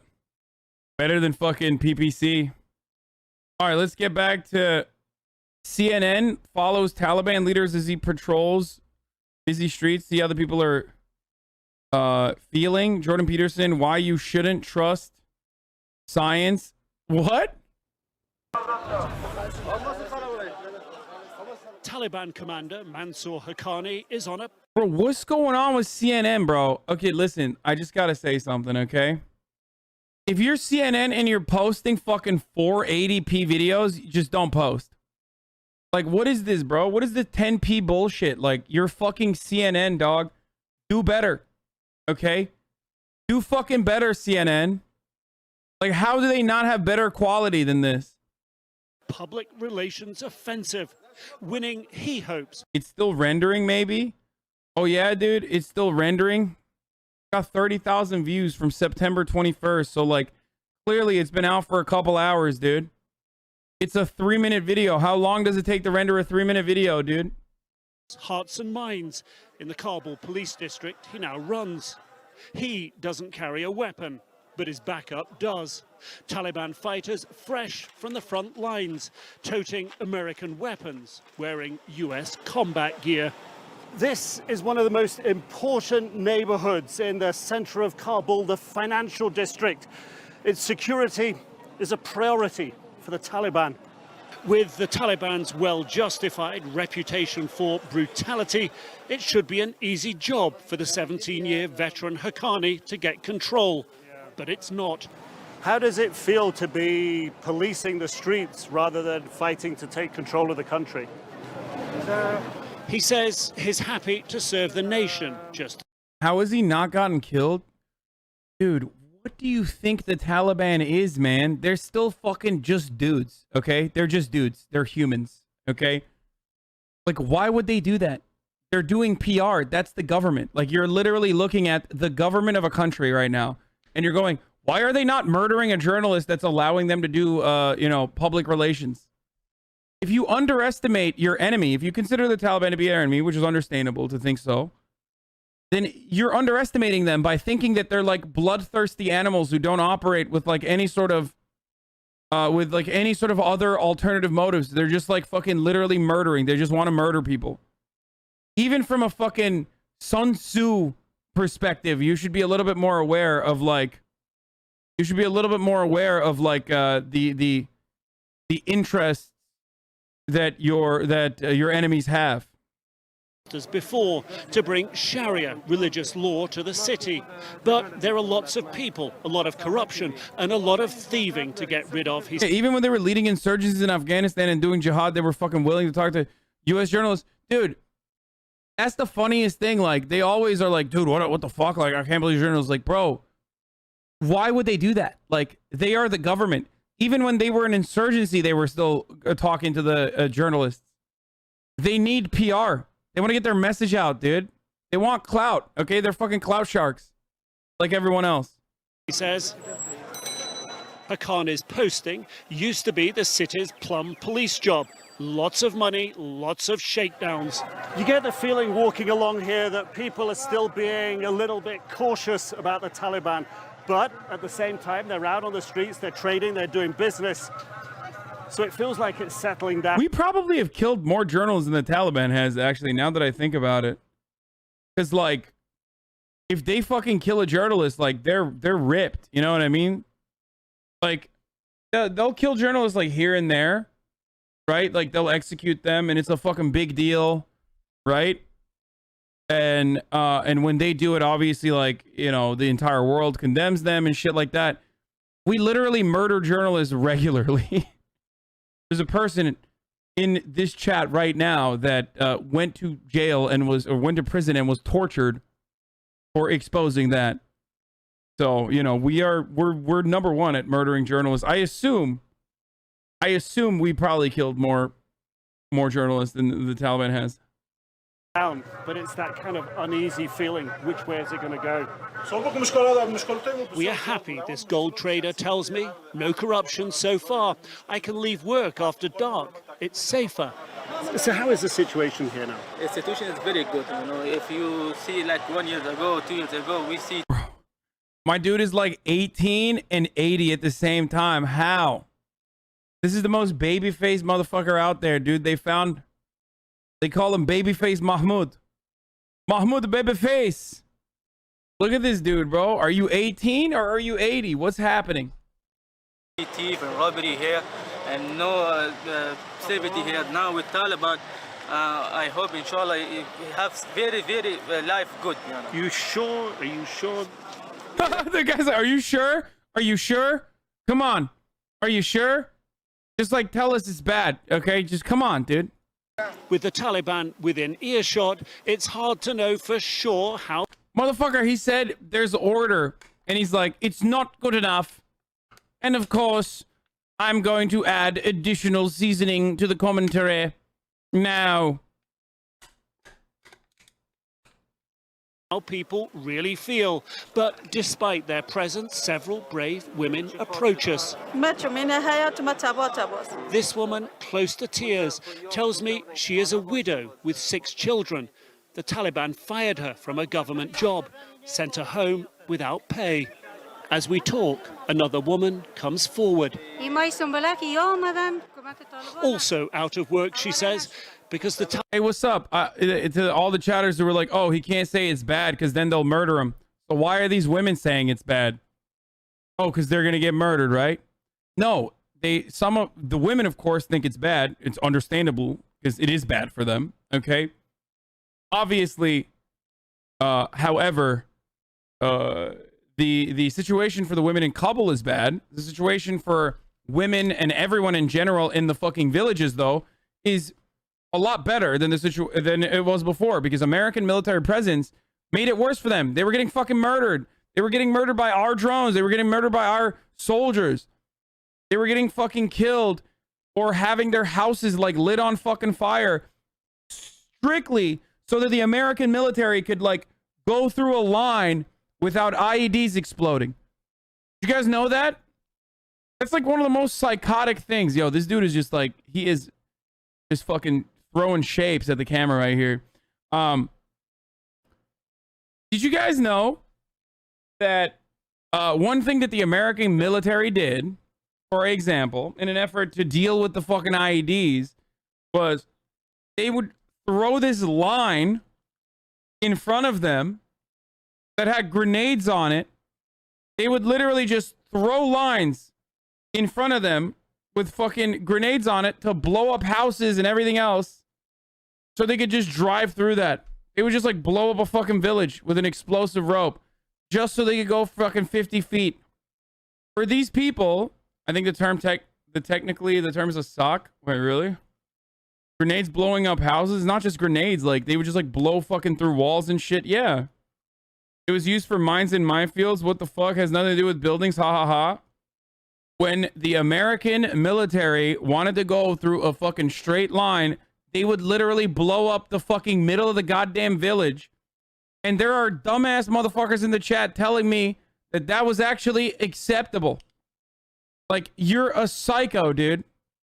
A mic click?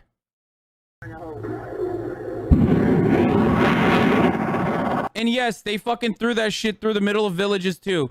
So suck my cock. You little bitches. I know it's a demining explosive, chatters. I know. I know. It's one of the many fucking different acts of like self-preservation that a foreign occupying force engaged in that was destroying the fucking environment. Excellent defense as usual, Dr. Hassan. Yo, I don't understand how you can look at literally this and be like, for the U.S. troops to go through here, for the U.S. troops to go through fucking 50 yards, it was totally justifiable to just blow up entire fucking, you know, blow up routes through in the process in an effort to fucking demine an area, or whether there's a mine there or not. They're used in abandoned villages. No one lived there for years. A very interesting predicament. First of all, you're wrong. Secondly, I wonder why there was no one in the villages if they were abandoned villages to begin with. I wonder fucking why people were displaced. I wonder who displaced them or why they got displaced. If those IDs are going to explode randomly at some point in the future anyway, does it matter? Or do you think it's just they should just go much slower meticulously even if it leaves more IDs behind? First of all, you're not even fucking, you don't even know if there's IEDs there. You're just blowing up fucking random road. And yes, it is. Here's the best way to avoid having IEDs there. Are you ready? Not fucking be in Afghanistan. I can't believe there's idiots in my chat that are unironically defending, like, they were killing entire families with bulldozers, destroying buildings in Fallujah. Yeah, like, how are you going to tell me that the American president of Afghanistan was actually, how are we going to try to retcon the American occupation in Afghanistan? Lol, just die soldiers? No, just don't be there. Here's the best way to make sure that not a single fucking soldier dies in Afghanistan. Don't go there. Don't go to Afghanistan. Do not come. Do not come. They can't not be there, dude. What the fuck? Okay, I'll just go through it and die. Are you fucking stupid? It is them or us? Oh, you are fucking stupid. Oh, man. What is going on today, dude? I got some fucking real idiots in the chat. It's us or them, dude. Yeah, I know. The fucking goat herders, dude. They were a real threat to your existence, dumbass. Imagine the Taliban dropping bombs in an empty field here in the U.S. Yeah. If the USSR, U.S. never went into Afghanistan, there'd be zero IED or mines. That's true. 100% true. I don't get it. Like, are there actually genuine psychopaths in here that are like trying to justify this? What the fuck's wrong with you, dude? Are you fucking insane? Motivate. Bro, if they came to your fucking house, dude, and they blew it up, what the fuck would you do? Like, there is nothing more understandable or reasonable than taking up arms against a fucking foreign occupying force.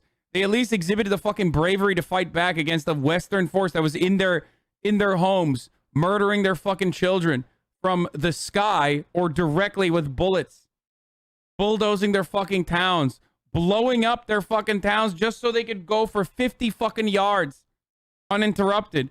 Are you out of your fucking mind, dude? And they won too, so, you know, get fucked, chatter. They literally fucking won, so sucks to suck.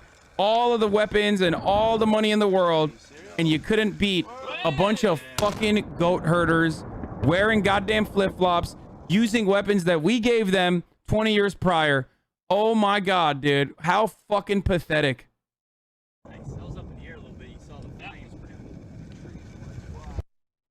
That's literally just so they can go through that route, dude.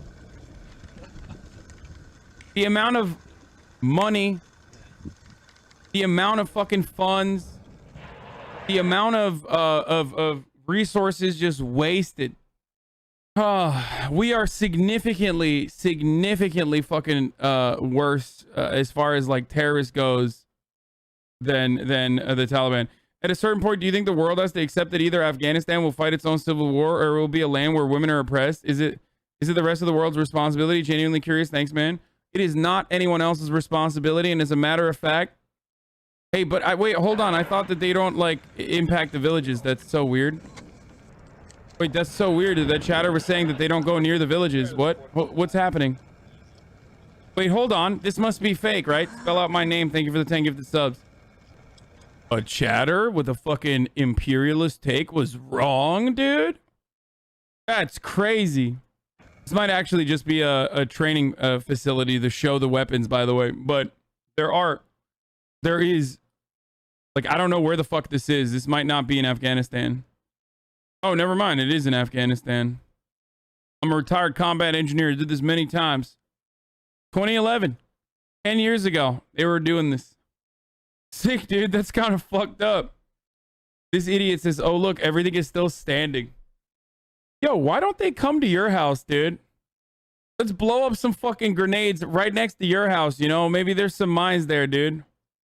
This shit is so stupid, bro. I swear to God, like, defending this shit is psychotic, dude. Absolutely psychotic.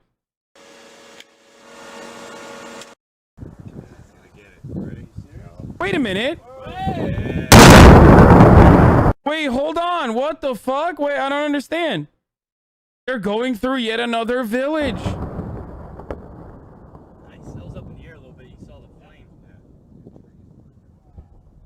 Bro, this is just wild, dude. Sorry about the ears. It's the same video. Yeah. Better safe than sorry. I'd rather blow up the road than risk driving over an IED. What am I going to do? Ignore command and AWOL? Well, here's one opportunity that you have. Don't be a fucking idiot after the fact and try to defend the dumbass decisions that the dumbass American military gave your dumbass. Like, you know, that's $0 for you, okay? Like, yeah, you were fucking hoorah shit, okay? You married your fucking high school sweetheart at 19. You got a fucking nice little Camaro down payment, okay? You signed your goddamn life to the American military. You got fucked up. You saw your friends get fucking murdered, okay? You probably did a little bit of murdering yourself. Now, you're in a state where it is impossible for you to fucking repair your brain. Here's one thing you can do. Shut the fuck up and recognize that the people fucked you over and get mad at the right people. I don't know, dude. That's one thing you can do. But no. Instead, you're still like, well, what am I going to do in this fantasy scenario? You've been following me since 2019, dude. 2019. Holy shit. Give it time. He's going to come around. Bro, he's been following me since 2019, and he's still in here in the aftermath of the fucking Afghan withdrawal. The Afghanistan withdrawal, he's still fucking trying to describe this as like a win or a dub. I don't know if it's like repairable. You know what I mean? Taliban stopped girls she taught from going to school. She's been paid for next month, but has no idea what happens after that. It's up to Haqqani to choose whether he'll be firm and respected or forceful and feared like the Taliban before. Which way he'll tip, a bellwether for the country. I asked him. He's a juicer. He barely watches you. Motherfucker's been following me since 2019, and he's a juicer vet. That very important question, what is he doing with his thieves? Is he cutting their hands off the same way that the Taliban used to do? He told me no plans for it right now. If he's a juicer vet, then he's probably like JROTC or some Jake? shit. Not right now. Nick Robertson in Kabul, thanks. Okay, how do the 1918 and COVID-19 pandemics compare? As of yesterday, we have officially passed the same amount of fatalities from the Spanish flu, folks. Also known as the Kansas flu, for the record. So there's that. I know many of you wonderful anti-vaxxers, psychos that still watch me for some fucking reason, but like have been totally blindingly radicalized by anti-vaxxer rhetoric, swiftly fucking responded to me on my Instagram post saying, we have 3 times the fucking people now, dumbass. It's like, oh, dude, what a dub. What a big dub. What a fucking big dub that is for us. You know what else changed from 1918 and COVID-19? We learned, or supposedly we were supposed to learn from the fucking 1918 pandemic. Okay? We also have something called modern medicine. What the fuck? As of this morning, more than 675,000 Americans have been killed by coronavirus. That is more deaths than in the 1918 flu pandemic. It's approximately 1 in 490 Americans, mothers, fathers, friends, brothers, all gone. That many people could fill almost 10 NFL stadiums, nearly 2,000 Americans. Just like American metrics. American metrics are so funny. That's 10 football stadiums worth of people, folks. Are dying every day now. CNN's Dr. Sanjay Gupta takes a look at how we reached this devastating toll. A little more than a century ago, an influenza pandemic ravaged America. There were 4 waves of the 1918-1919 pandemic. The 2 greatest occurred in the fall of 1918 and the winter of 1919. Dr. Howard Markel has studied epidemics in American history. This was an era where there were no medications, there were no vaccines Yeah. for influenza. We didn't even know it was caused by a virus. Best projections, 675,000 people died. Fast forward to today, a grim milestone. Deaths from the coronavirus pandemic have surpassed that figure. More than 675,000 people have now died of COVID-19 in the United States. Just sadness because it didn't have to be this high. It is true that back in 1918, the population was a third of what it is today. But that entire population was at the mercy of the pandemic because there were no vaccines. But today, a different problem in the United States, a reluctance to use the vaccines, the very tool our ancestors wish they had had. They don't want us to fill football stadiums, so CNN is just making fun of us by bringing up football stadiums to remind us of what we lost, brothers. Don't be caught up in that. Unvaccinated that are driving this present surge that's resulting in many hospitalizations. Did you know trying to survive a war I didn't vote for or enlist for was such a bad thing? Sheesh. I should have just drove through the 25 IEDs that would have killed me. Bro, this dude is literally LARPing. There's no shot if they're a fucking XQC stan. If they're a juicer, that there's a JROTC Andy LARPing, dude. Motherfuckers that say sheesh did not go to Afghanistan, okay? There's no shot. You never went to Afghanistan. I just don't believe it. I literally do not believe it. You're an XQC fan who says sheesh, you're 14 years old, okay? JROTC does not mean you fucking, went to Afghanistan. He's talking about how he didn't enlist for Afghanistan, dude. What were you, drafted? You were drafted, dude?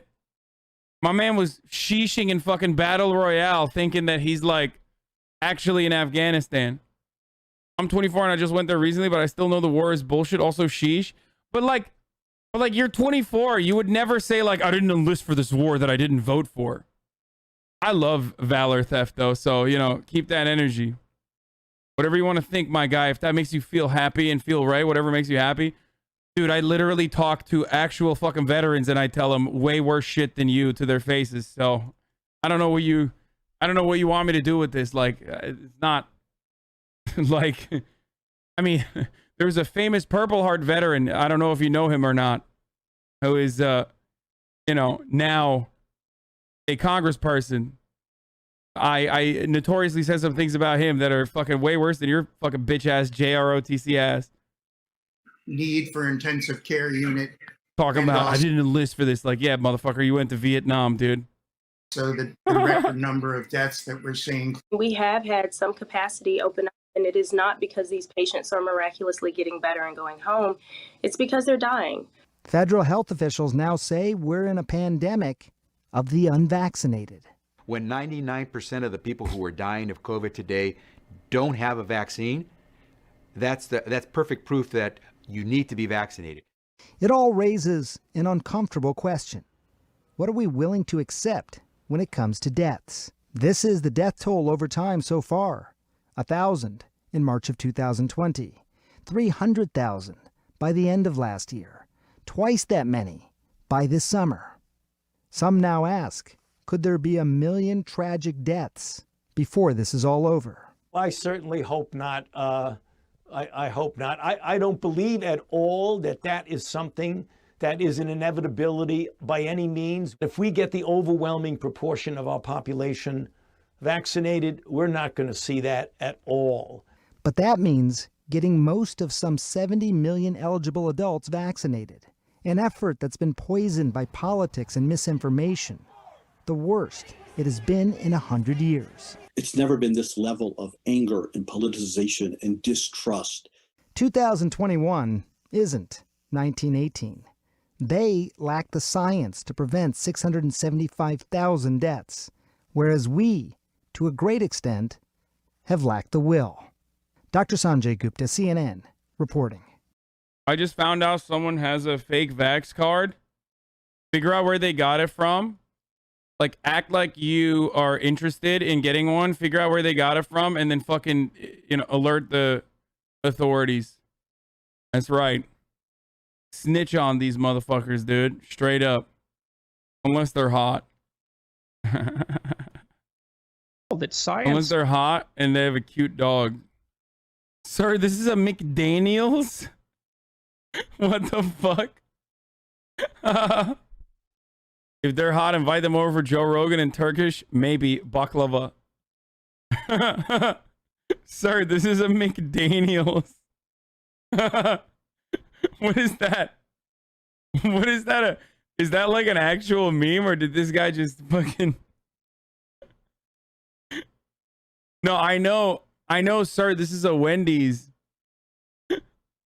I know that, sir, this is a Wendy's joke, but I didn't know that, like, there was a, sir, this is a McDonald's, or rather, even funnier than that, sir, this is a McDaniels.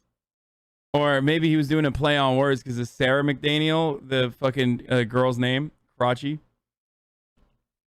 I'm a vet. I served 2006-2010 as a USMC infantryman. I was 1/3 C out of MCBH, Oahu, Hawaii. I did 2 combat tours in Iraq. I have a DD-24A4 to prove it. Not that I need to prove it to anyone. I'm also a disabled vet through the VA during my time in the war. You can fuck yourself if you want to challenge my service and sacrifice. If you choose not to believe me, it's what you want to hear, what I have to say. What? What's this guy saying?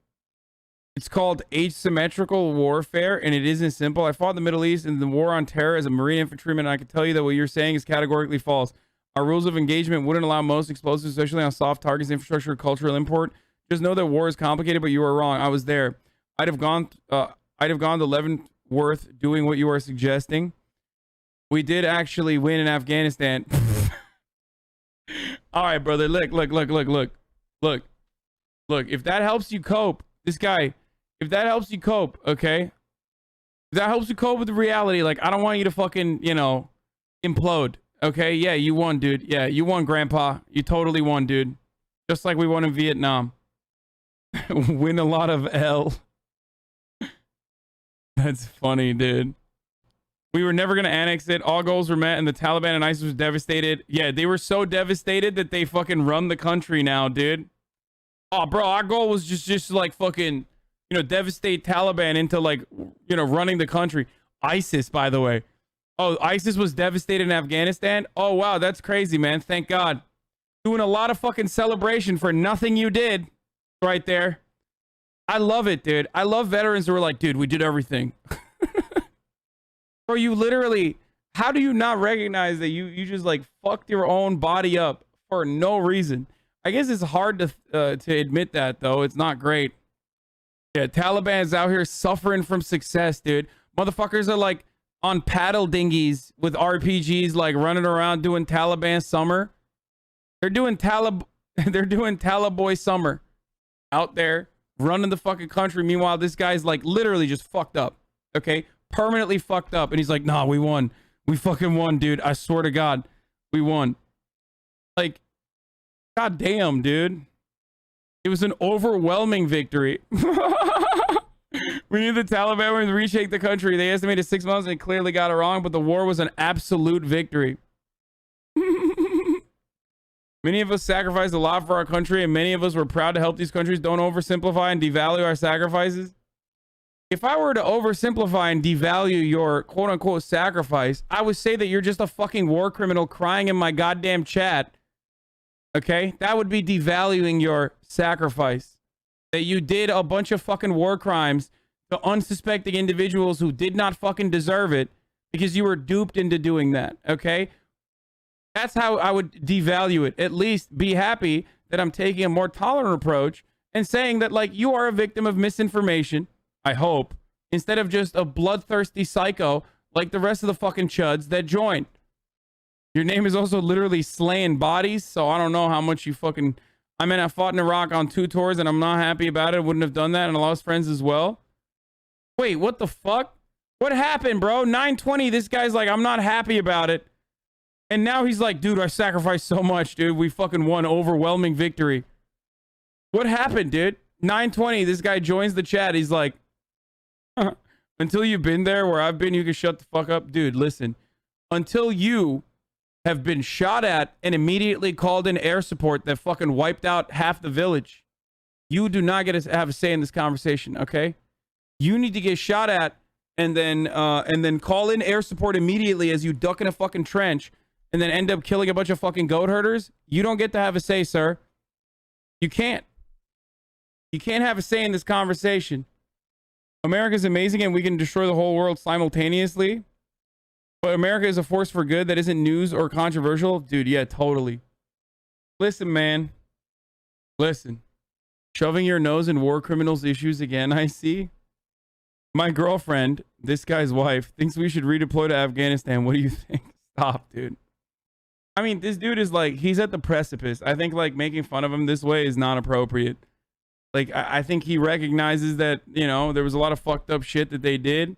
Calling me a war criminal with no knowledge of what I did is bad faith. Many of us aren't happy about it. It was a fucking war. We rarely had air support at our disposal. I'm not, rarely implies that you still did. You know who didn't have fucking air support? The Afghan villagers that died, or the Taliban that defeated the American military. I'm not trying to be confrontational, but don't belittle veterans for their sacrifices. It's not okay. Dude. Let me just explain something to you, okay? This right here, or like whatever you fucking originally said, doesn't match with the rest of what you're saying.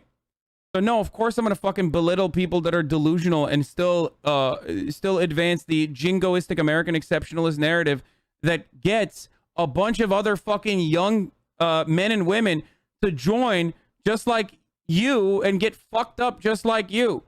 So if you're fucking smart enough to recognize that like you did a lot of fucked up shit and you were there unwillingly, then you should probably pick a goddamn side, or at least the right side, and urge others to not make the same fucking mistakes that you did. But you're simultaneously trying to justify your actions there, because I get it. Like, you did some fucked up shit and it's probably not great. So you have to make it seem like you did something. You were a force for good. Okay? A lot of people in here are not going to be as compassionate as I am. Okay? But like, ultimately, your sacrifices are literally reduced to, first of all, you did it exclusively for the military-industrial complex, lining their fucking pockets. Fat cat generals, lobbyists, defense contractors that made a killing while you were getting killed or doing the killing. Okay, all of your friends. You fucking broke your body for literally no reason, and they lied to you the entire way and told you you're actually doing it as a force for good. Okay, as a force for good. And it's easier to fucking cope with that and see the devastating failure of the military occupation in Afghanistan, instead of recognizing that and seeing that like everything that the American government has done has been horrible there. You're like, oh no, we're a force for good, dude. We're a force for good. Recognize you were lied to and try to stop others from also getting fucking lied to in a similar capacity. Okay? Do you think the U.S. will ever take vets off pedestal? No, because the pedestal is all they have, dude. That's the other thing. Like, listen. The pedestal is the only thing we have to offer to veterans. It's not like we're going to give them like adequate health care. They have to still have, now they have PTSD and they have to fucking, you know, and they got a shitty communications degree that the government paid for. Okay, great. But now they still can't get a job. And they're double fucked because of the PTSD. So, you know, we just say, oh man, we venerate our veterans. We love them, you know, respect the troops. And then, you know, shut the fuck up. Here you go. $10 off at Denny's on Wednesdays, okay? Shut the fuck up and eat your Denny's. That's all you get, dude. That's all you fucking ever are going to get. So if you recognize how dog shit that is, that maybe instead of getting mad at me for telling you the truth, and, you know, you should join my side and try to prevent others from getting fucked over in a similar capacity. Was Chris Kyle actually a bad dude? I don't know, man. What do you think about a guy who literally lied about fucking going to Katrina and sniping black people on top of the fucking Superdome? Like, didn't have to lie about that, but he did regardless. Every 22 minutes, a veteran's fucking committing suicide. There are thousands of veterans that are fucking homeless in the street. Yeah. You think this country gives a fuck about veterans? No, they don't. If they gave a fuck about soldiers, then they wouldn't have fucking sent them overseas to go terrify Afghan people. Okay? For no reason other than, you know, maintaining control over some fucking opium fields so JSOC can, like, you know, wet their beak. And the CIA can still fund their, you know, weird black site operations or whatever the fuck they're doing overseas. Or it's 22 veterans a day, not every 22 minutes. Sorry. Come the fuck on, dude. And if you step out of line as a veteran, like Mike Preisner, who yelled at fucking George Bush's, you know, nice little conference that he held in Los Angeles, they fucking kick you out of that room. You know, because they don't give a fuck about you. You're nothing. You're literally nothing. Like, it's just, you're nothing. At least I'm honest and I'm telling you, like, these people fucked you over. Tell him about invade the Hague Act if he doesn't like being called a war criminal. Yeah.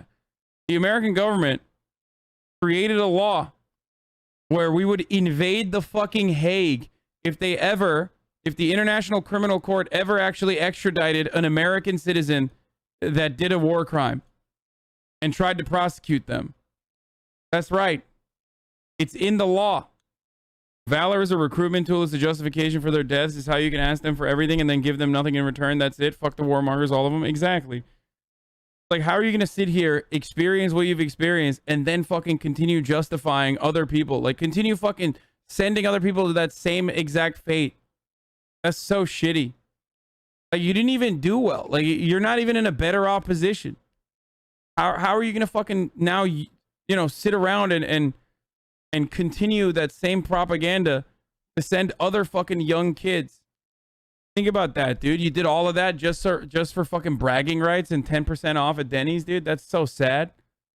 The Hague is the International Criminal Court where war criminals are prosecuted. Can provide us with guides as to what constitutes the appropriate values. And it's not obvious to scientists. In fact, I would say that science in some sense was designed so that that was something it didn't even try to do. I was on YouTube in 2006, right? And then 2009 doing every week. And there were no conservatives. There were no real Christians. That no one of significant note, not like today, like yourself or other even other Christian and political channels out there, self-help, whatever we wanted, however we want to describe them. It was the edgy atheist territory, right? It was you were an atheist or bust. And I watched them sort of always try and attack. I can't watch these fucking losers, dude.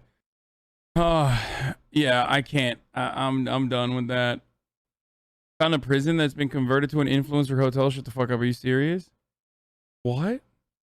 It's the JoJo prison. It literally is the JoJo prison, dude.